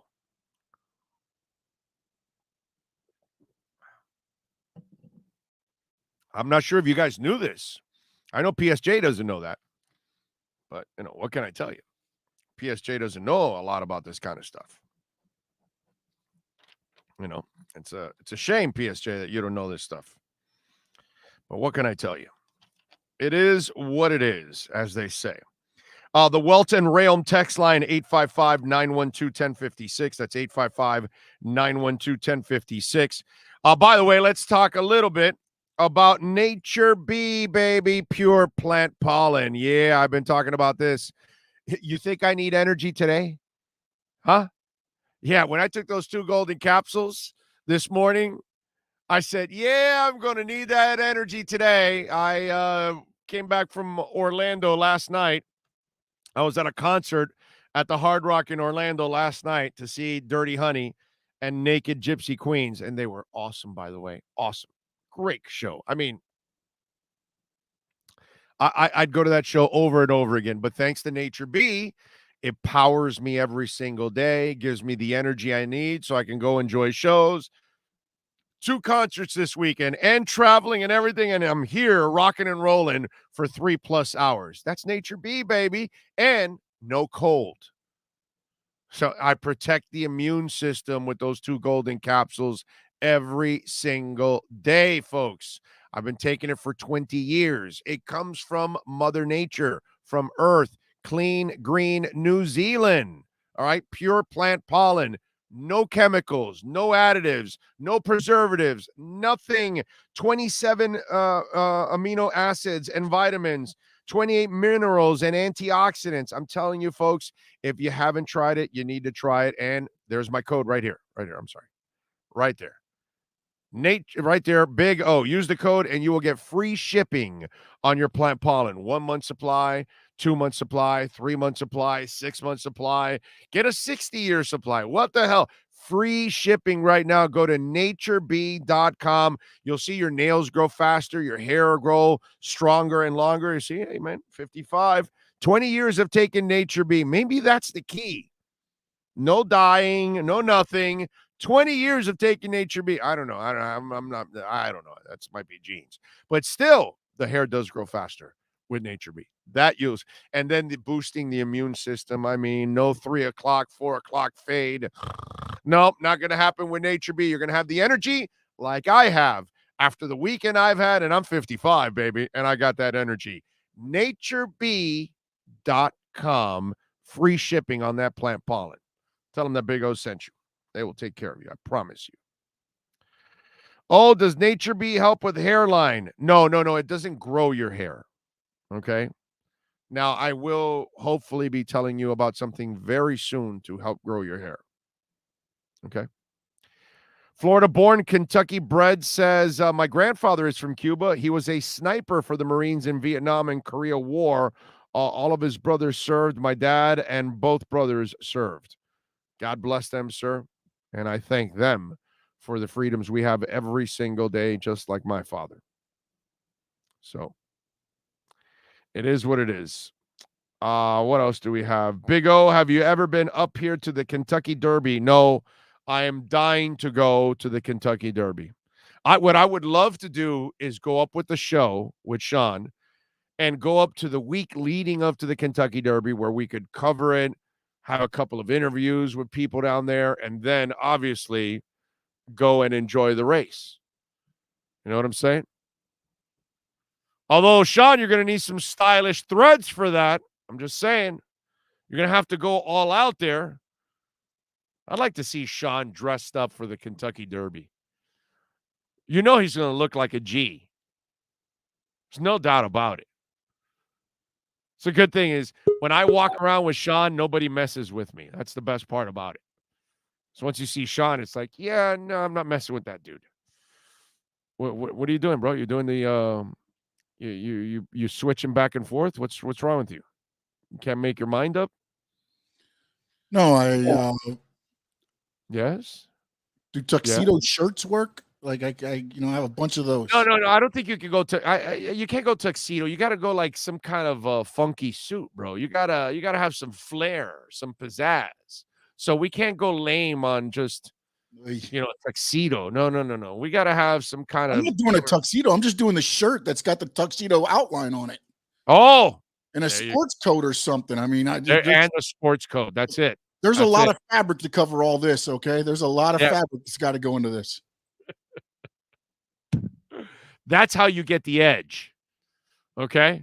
And the other way to get the edge is by getting Marcel Louis Jacques on to talk a little Miami Dolphins to start hour number 4 right here on the Big O Radio Show.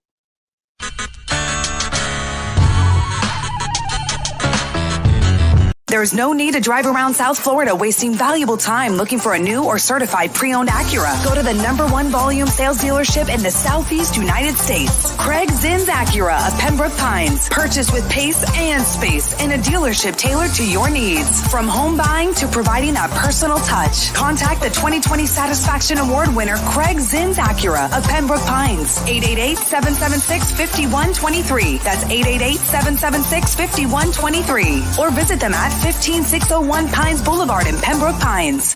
The Big O Radio Show is looking for partners to join our growing platform. If your business is ready to reach an audience that starts in Florida, crosses the nation while expanding internationally, this is the program that provides that vehicle. The Big O Radio Show is ready to broadcast live anywhere in the world to represent your event or product. To reach out by phone, 786-754-4664. That's 786-754-4664. Or email bigoradioshow@yahoo.com. Help us grow as we provide the content and personal connection corporate entities will never achieve. Folks, you can support the hardest working sports talk show in South Florida through Cash App or Venmo. Just search Cash Big O Show. Support us through Cash App or Venmo. Cash Big O Show. We thank you for your incredible support. If you're a Miami sports fan, then there's only one store to go to, and that's Caneswear at Miami Fanwear in Davie. They're your one-stop shop for all your inner Miami CF, Canes, Dolphins, Panthers, and Marlins merchandise. They have hats, t-shirts, game day jerseys, and so much more. Located at 2511 South University Drive in Davie and open 24/7 online at caneswear.com or innermiamiwear.com. Call them at 954-835-5597. Caneswear, the spot where Inner Miami and all Miami sports fans shop. The viewpoint statements or beliefs expressed on the following program by the host, guests, or callers are not necessarily the opinions of FantasyAccess.com, media group, Inc., ownership, management, sponsors, or website. Time to get the edge on the Miami Dolphins with our Edge Energy Drink Miami Dolphins report. When you want the energy drink that's delicious and smooth with zero aftertaste, you can only order Edge Energy Drink at myedgedrink.com. That's myedgedrink.com. Here's ESPN Dolphin insider Marcel Louis Jacques. All righty, there he is, Marcel Louis Jacques, ready to go. How you feeling, my man? You feeling good? I'm feeling great, man. Feeling great. Another beautiful day in Miami. As I love to keep reminding everybody where we are. You know, it's hard to have a bad day out here, man. I agree. Even our bad days are better than most. You're right about that. I just saw somebody tweet this out.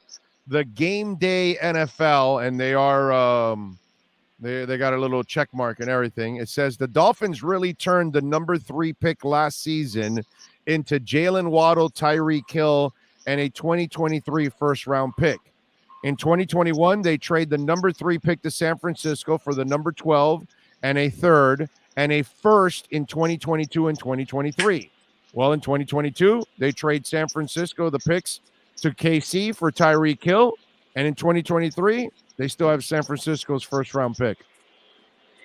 Yeah, you know, there's a lot of beautiful minding going on in there. There's a lot of numbers floating around, but in essence, yeah, that's exactly what they did. I think, and this is what Chris Greer has done over the course of his tenure as the Dolphins general manager. You know, he is pretty adept at accumulating draft picks and extracting value out of draft picks. So, you know, this shouldn't be a surprise. He does get a lot of hate for what he did in the 2020 draft with that first round. And I think, you know, I got to come here with the hater take, at least one.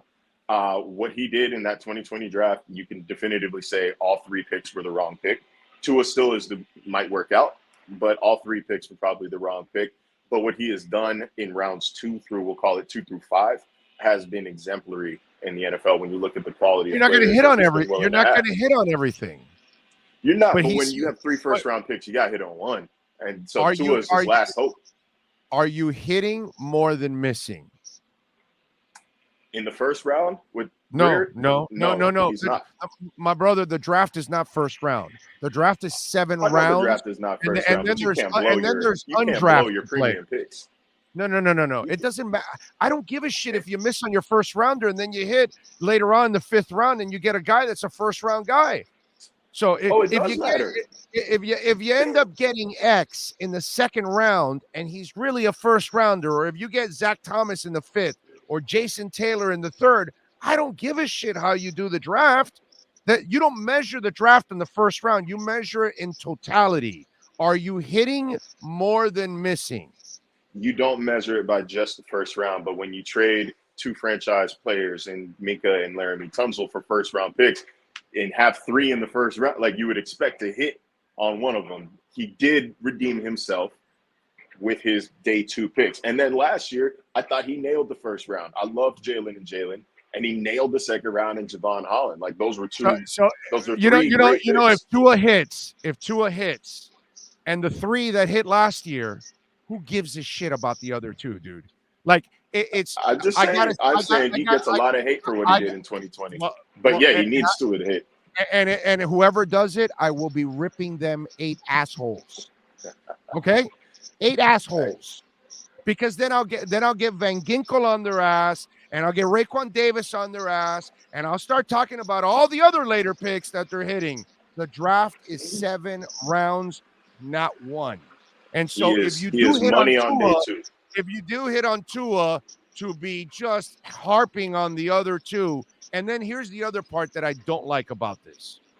The Noah pick, he had to pick a corner at that moment. He signed a guy to a long-term contract who then ends up with a domestic issue and a knee injury. He had to protect himself somehow. Okay, it hasn't worked out, but there was a method behind the madness why he had to do it, because he got put into a corner. You put Baby into a corner, and Baby had to do something. You had to be responsible. You had to go get a corner just in case. Kid hasn't developed. Okay. I'm not justifying Noah. I'm not justifying Austin Jackson. These were both reaches at the time. They're both considered reaches at the time. They still look like reaches now. I think Jackson's got a little bit more potential than Igbenogany, especially considering what the talent is above both of them. Noah's not seeing the field with Byron Jones and Xavier Howard on the field unless one of them get hurt. So his path to playing time is not as clear, or it's a lot murkier, we can say, than Austin Jackson's. I think Austin Jackson, with proper coaching, with proper position, he might turn into a decent NFL starter. I think that he's a fringe starter depth guy right now. Obviously, him at left tackle was not good. Him at left guard was better. It was better enough. Yeah, I don't know. I don't he know. With deserves him, I another don't know. look this I don't season. know what's going to happen with him. If these are the guys, if he can't play with these guys, I almost have a hard time measuring any of these guys with the crappy coaching that they had on the O-line. But with these guys now, we'll find out if they can play or not. That's for damn sure. Yeah, you know, the popular sentiment is that this is the make or break year for Tua. No excuses for Tua, and like I don't necessarily disagree with that line of thinking, but it's make or break for a lot of guys. And I mean, look at everybody on that offensive line from last season. This is a do or die for y'all as well. This is a hey, you're getting a lifeline with a better coaching staff, with a better support system, with an offensive mind. Can't make it work now, then we're gonna wipe our hands and move on next season. So it's not just Tua who needs to kind of prove himself this year. It's a lot of people on that offensive line. What'd you think of Mike McDaniel in the Tua luau yesterday? The Warrior is ready for the season already. Yeah, I mean, it is, and I know like this is real think PC. This might be looking way too far into it, but I think if you're a Dolphins fan, this is the type of thing that you kind of love to see. Like you like to see your head coach going to support your quarterback's charity. You like to see him doing things off the field to show, hey, I believe in you. I have your back. No matter what even happens on that field, like I'm with you as a person.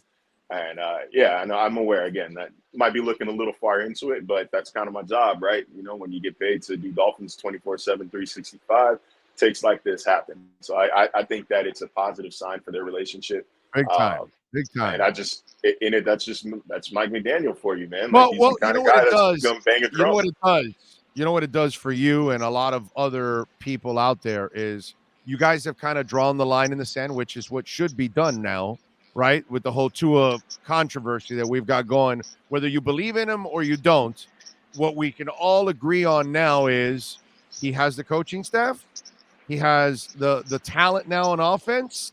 So now there are no more excuses with all of this. But one of the things that I think is another layer on top of all of that is that you have connected with the player. And so Mike McDaniel has connected with many players now. So it's going to be easier for him to ask them to do things. And now it's up to them to perform. So it'll be up to Tua. Tua now has the support staff, emotionally and mentally and all that. And now he also has the support staff talent-wise. The rest is the whole groundwork has been laid down. Right. The rest is up to him. Like I said, I don't really understand why that narrative gets such blowback, you know, and it's a lot of it is directed at my colleagues on the television side at ESPN that, you know, fans are maybe unhappy with the narrative that this is a make or break for Tua or that there's no more excuses for Tua. There are no more excuses for Tua. Like there are. This is the perfect situation right now. I think fans. No, I think fans can live with that. I think they kind of get mad or frustrated because I hear from them a lot. It's no, he can't throw the deep ball, or he can't do it, or he's too short, or he's got a noodle arm, or all these kind of things that they're completely inaccurate, or he doesn't have work ethic, which is like the dumbest thing in the world. Anybody that has a hip injury in November and is ready to play in September, dude, you're gonna question that person's work ethic. If you don't have a work ethic as an NFL quarterback, it becomes apparent immediately. Jamarcus Russell, Johnny Manziel, like if you don't have a work ethic at that position, he is not those guys. He's not those guys. Right. I'm saying this, so like that in itself, that's that's kind of a weird argument to say that, he doesn't work hard because he likes to play golf. Everybody plays golf out here, man. It's Florida. Okay, by the way, how many quarterbacks have you met that don't play golf? It's like a pitcher saying a pitcher doesn't have a work ethic because he plays golf. No, the biggest golfers in sports are pitchers and quarterbacks, man. Yeah, so, dude. By the way, it's called hand-eye coordination. It's actually great for you for touch and everything. All of that is great. You know, whether you're throwing darts, whether you're golfing, whether you're throwing a baseball or a football or whatever, all of that is hand-eye coordination. That's what you're working on. Those are things that are it's a feel for. It doesn't matter what sport it is. So it's actually a good thing for you to work on your hand-eye coordination in other ways. It doesn't always have to be football. It's mental fortitude, and let them Yes. relax, man. Like I said, if you are an NFL quarterback without a work ethic, it becomes extremely apparent right away. You don't get away with that as a quarterback. Right. Maybe as a wide receiver, maybe as a corner or a running back, maybe if the talent is just so significant, like you can do that. Not at quarterback, bro. Like they don't. This is not one of those little mail it in positions. So I don't agree with the work ethic narrative, or the narrative that he doesn't have one. And I don't care about the deep ball, man. Like he's not going to be asked to throw that deep ball. He's going to have, it's going to be there a couple times a game. Hit it when it's open. I think he's able to do that. So, like and by the way, when you hit it, you're only throwing it 30 or 40 yards. It's the receiver that makes it a 70 or an 80 or a 90-yard touchdown, dude. The ball's not in the air 70, 80 yards. That's like 2 times a season you might have an opportunity to do that, unless it's like a Hail Mary play or the end of, or a penalty that you're just like unloading for the hell of it or something. But how many times do you really have in a game that somebody's open 55 yards downfield and you've got to let it go so he can catch it at the 70-yard mark? Give me a break. Although the one guy in the NFL who might be open 55 yards downfield is now in Miami. He's the kind of guy who, like, defenses and safeties, D-backs, they'll kind of stop playing because they'll say, all right, man, like, he's too far downfield. And that's where I think a lot of those crazy completions between Mahomes and Hill happen, where defenses stop playing. So it's like there's no way that he's going to hit this cross his body 50 yards downfield. That's not going to happen anymore. Like, that's not happening. But there's, like, 3 guys in the NFL who get that throw. It's not really anything to be offended by. I don't know. I've been on record on this show. You know, I've obviously. By the way, Joe Montana would have never hit that throw either, and to this day, Pat Mahomes is still looking up at Joe Montana, going, "Oh yeah, no, I'm nowhere near there yet." So you know, look, man, relax. Like I've had my share of criticisms about Tua on this show, but I've also been on the record on the show saying I think this works. Like I think this is going to work. Like I think this is perfect for him. I think this is the exact kind of offensive mind to extract the most out of Tua. I think that this guy brought Jimmy Garoppolo to a NFC Championship game, and weaker conference, of course, but harder division. And I don't think that, you know, Tua is worse than Jimmy Garoppolo. So I think that this works. I think it's going to work. I think Tua will get closer to that ceiling. I think his ceiling is like top 12 in the NFL, give or take, top 12 in the league. And at his best, but I think that his floor is going to be a lot higher this year than it was last season. So obviously, you know, like I've said, I need to see it from Tua before I'm going to definitively say one thing or another. But, you know, gun to my head, is it going to work? Is it not going to work? I think, Tua has a successful season in 2020. Florida-born, Kentucky-grown just sent in a super chat. He's asking, can you please tell me why the mainstream media, that's you, labeled Tua a bust, but Trevor, Zach, and Trey get nothing but love? Answer their mainstream media. I don't know how much love Zach Wilson gets.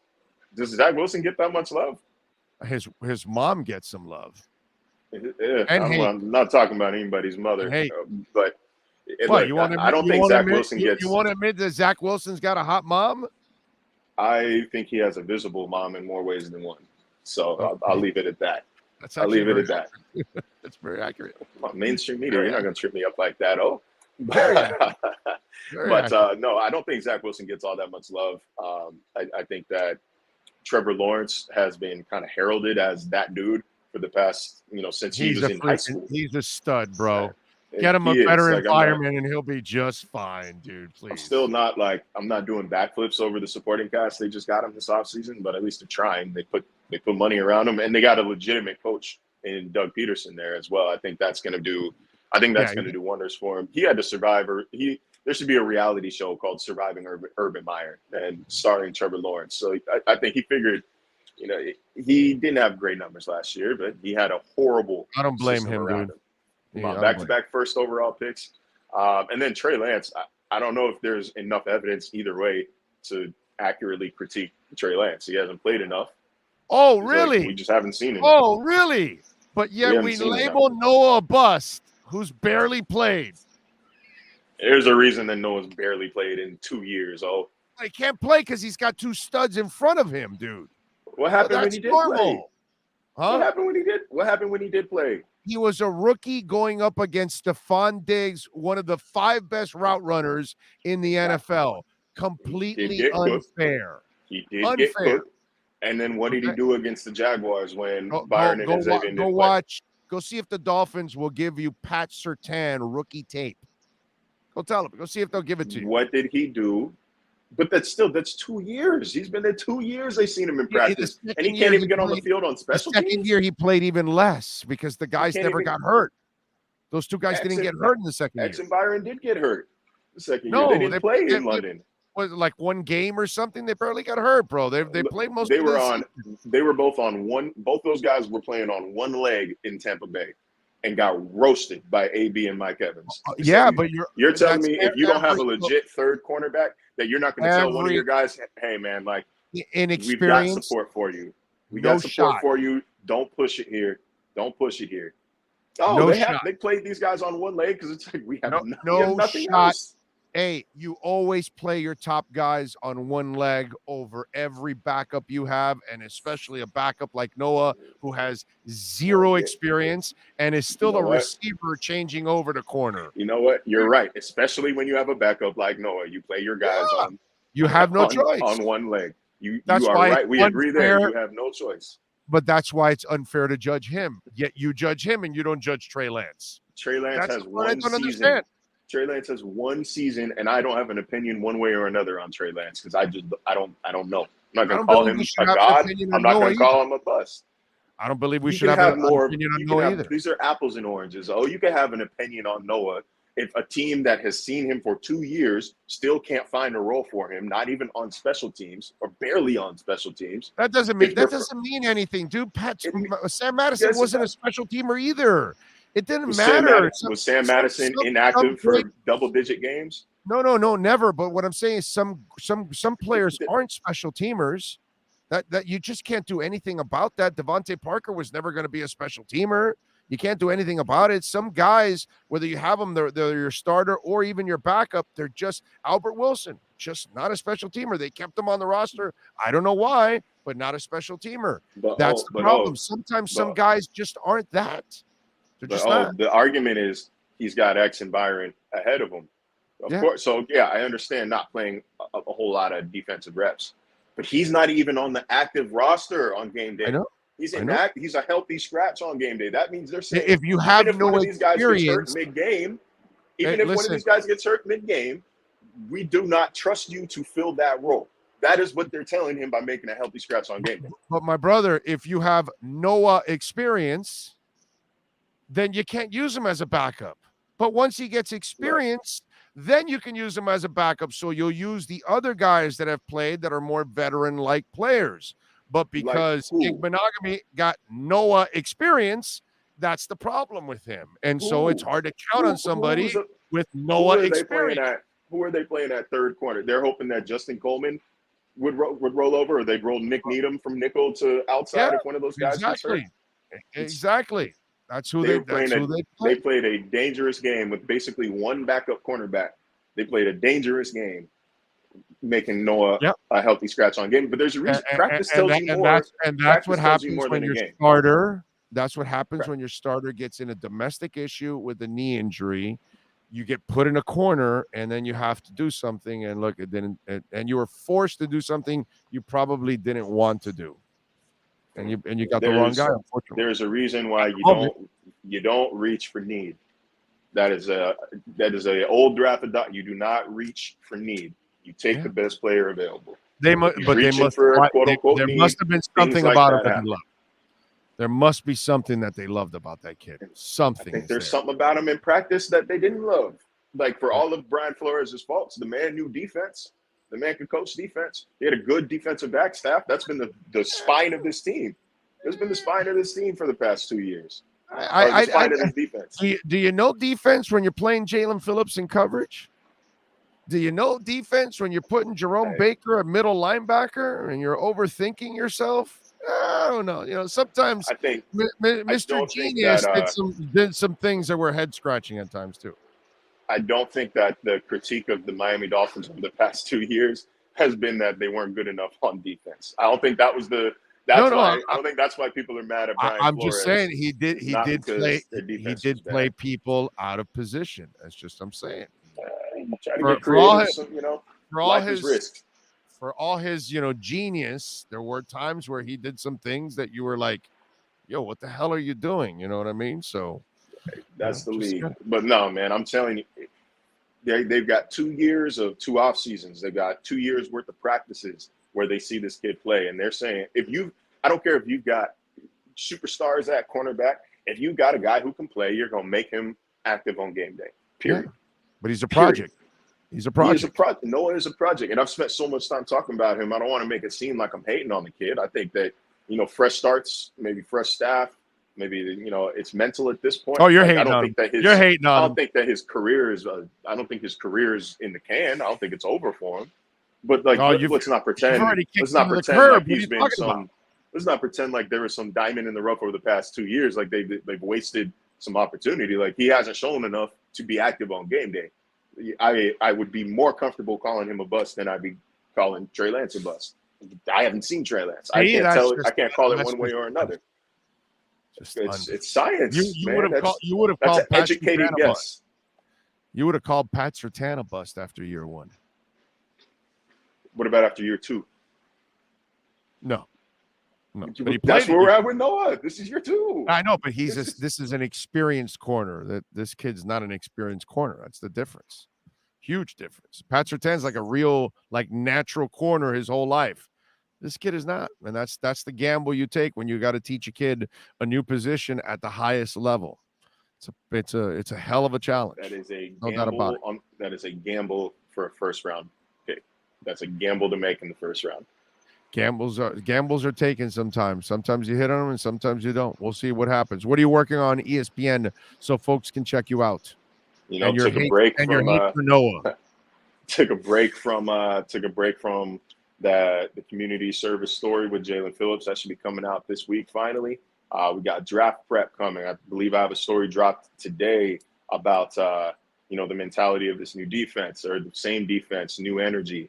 And I want to say that we're going to be getting Mike McDaniel and or Chris Greer at some point in the next week or so. Don't quote me on that, but as we got the draft coming to us, everybody's had to adjust their line of thinking. Everybody has had to adjust their expectations for this year. No longer are we looking at round 1 or 2 guys. We need to see who do we think BPA, what directions can they go in the mid round. So that's going to be coming soon as well. And I'm going to be here twice a week as always, baby. By the way, I got to give Eric Lopez a little love. X was nothing special in his first 2 years at all. He wasn't like, oh my God, he's X. No, he was just like, yo, what's up with this? Was he a healthy scratch on game day? No, but I'm just saying he wasn't impressive either. His first 2 years, he wasn't.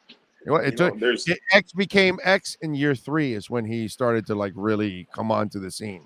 So it's actually Eric brings up, and that's an experienced corner, not an inexperienced. Which is great, but not impressive is not the same as healthy. Yeah, but it's 2 years of playing, not 2 years of not playing, 2 years of playing. So they gave him time to develop, and that's the difference with him now. And you know what's worse for Noah? He hasn't shown enough to earn that time. He hadn't shown this staff over the past 2 years enough to earn any sort of time or to earn the right to be active on game day. Dude, how are you going to show practice? Two guys you're paying $50 million to? You're not going to show anything. It doesn't matter what you do in practice. These guys, practice, film room, the weight, everything. There's so many areas outside of game day that you can steal the coach's wife and you won't get started. Okay? Forget an interception. You can steal the coach's wife and you're still not going to get started. And that's pretty good thievery for a quarter. You still won't start on this team. Look, man, Your hatred it's for Noah is amazing. God, I'm not gonna call hell, it hate. I'm just saying, like, Jesus. the whole debate started about calling him a bust versus calling Trey Lance a bust, which That's apples right. and oranges. Apples and That's oranges. right. They're not even fruit. This is like apples and spinach, man. Like they're not even the same food group. Love for Lance, hate for Noah. God, I tell you. Follow him on Twitter at Marcel_LJ so you can catch all of his Noah takes and shots. And of course, catch his work there at ESPN doing his thing right from a beautiful condominium. Appreciate you as always. Catch you up later in the week. Yes, sir. See you Thursday, man. Thanks for having me. You got it. You now have the edge, folks, and go to myedgedrink.com. All right. Listen, we're talking about the best energy drink on the planet. It's an elixir that you are going to love, mixing it up with a little vodka, a little rum. I like it with my Grey Goose. So good. I'm telling you, go to myedgedrink.com. Delicious. Zero aftertaste. Are you listening to me? Delicious, smooth, zero aftertaste. Zero, which is amazing because every time I've tried an energy drink, it's got some stinking aftertaste that I cannot stand. But Edge, and what is it, like 78 calories or something? Ridiculous. All right. So Edge energy drink. Oh, by the way, at Liquor Split, now you can use my code Big O, not at Liquor Split, but at myedgedrink.com so you can get 10% off your order. All right. So myedgedrink.com, use my code Big O and get 10% off. 10% off myedgedrink.com. If Noah cannot improve under two new DB coaches, then he's a bust.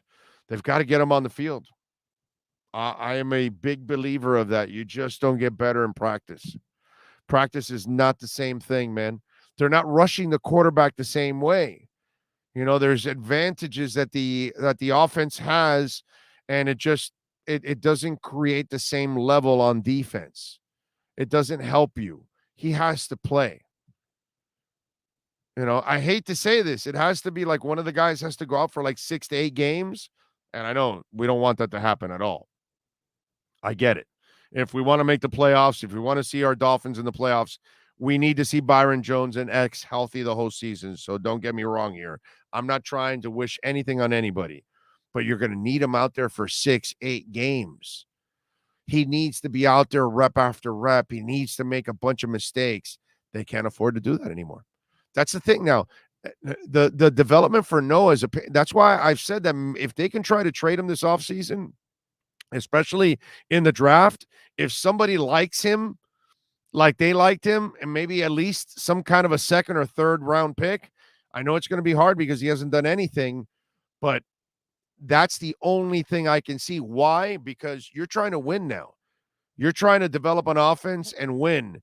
You don't have time to develop anybody on defense right now. Your defense needs to be what it normally is. So I don't know. Noah's going to have to do like some leaps and bounds stuff this training camp in order to get the attention of the coaches. It's going to be hard, man. It's going to be hard because the job of the Dolphins now is the development part is over already. You just can't keep piling on young guys and no, you've done it already for a couple of years. Now you added veterans, which is what you need. Big O, I just watched the Jalen and Chase episode. Your boy Omar is switching up real quick and soon will want to be on the Tua bandwagon. Oh, they'll all be on the Tua bandwagon. All the Tua naysayers will want to get on the Tua bandwagon, but we'll be cruising away, enjoying the life with Tua, get into the playoffs, eventually win a title, and then we'll wave to Joe Shad. We'll wave to Omar Kelly. It's not Cameron Wolf, right? It's and Alan Poupart. We got to wave to those 3 guys. See ya. That's all. Oh, let's see. What else do we have here?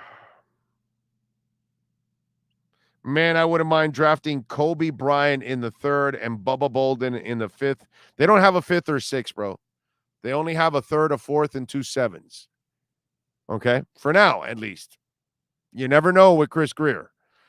Anything can happen with Chris Greer. I don't put anything past Chris Greer right now overall, because he could definitely trade right back into the draft.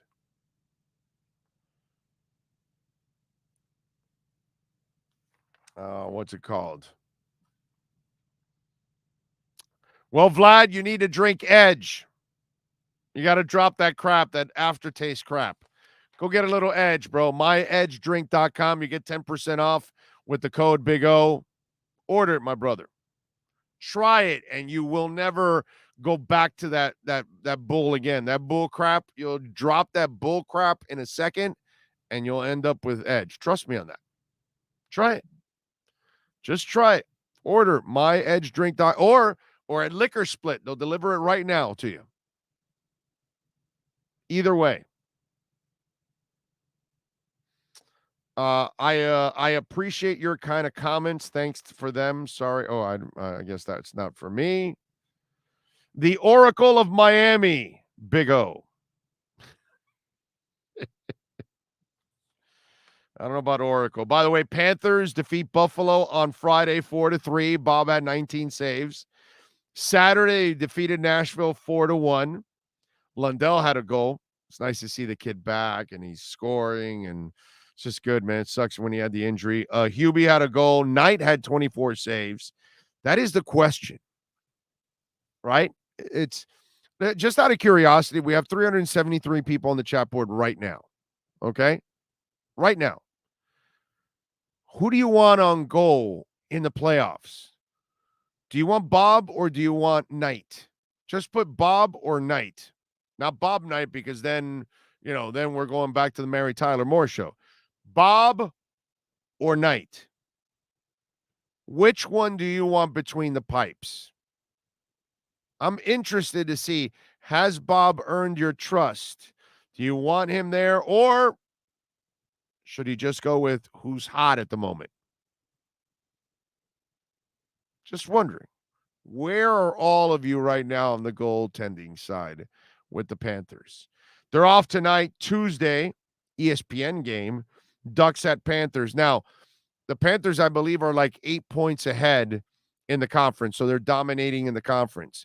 But they're 2 points behind the Avs. So you still have to battle for the best record in the NHL.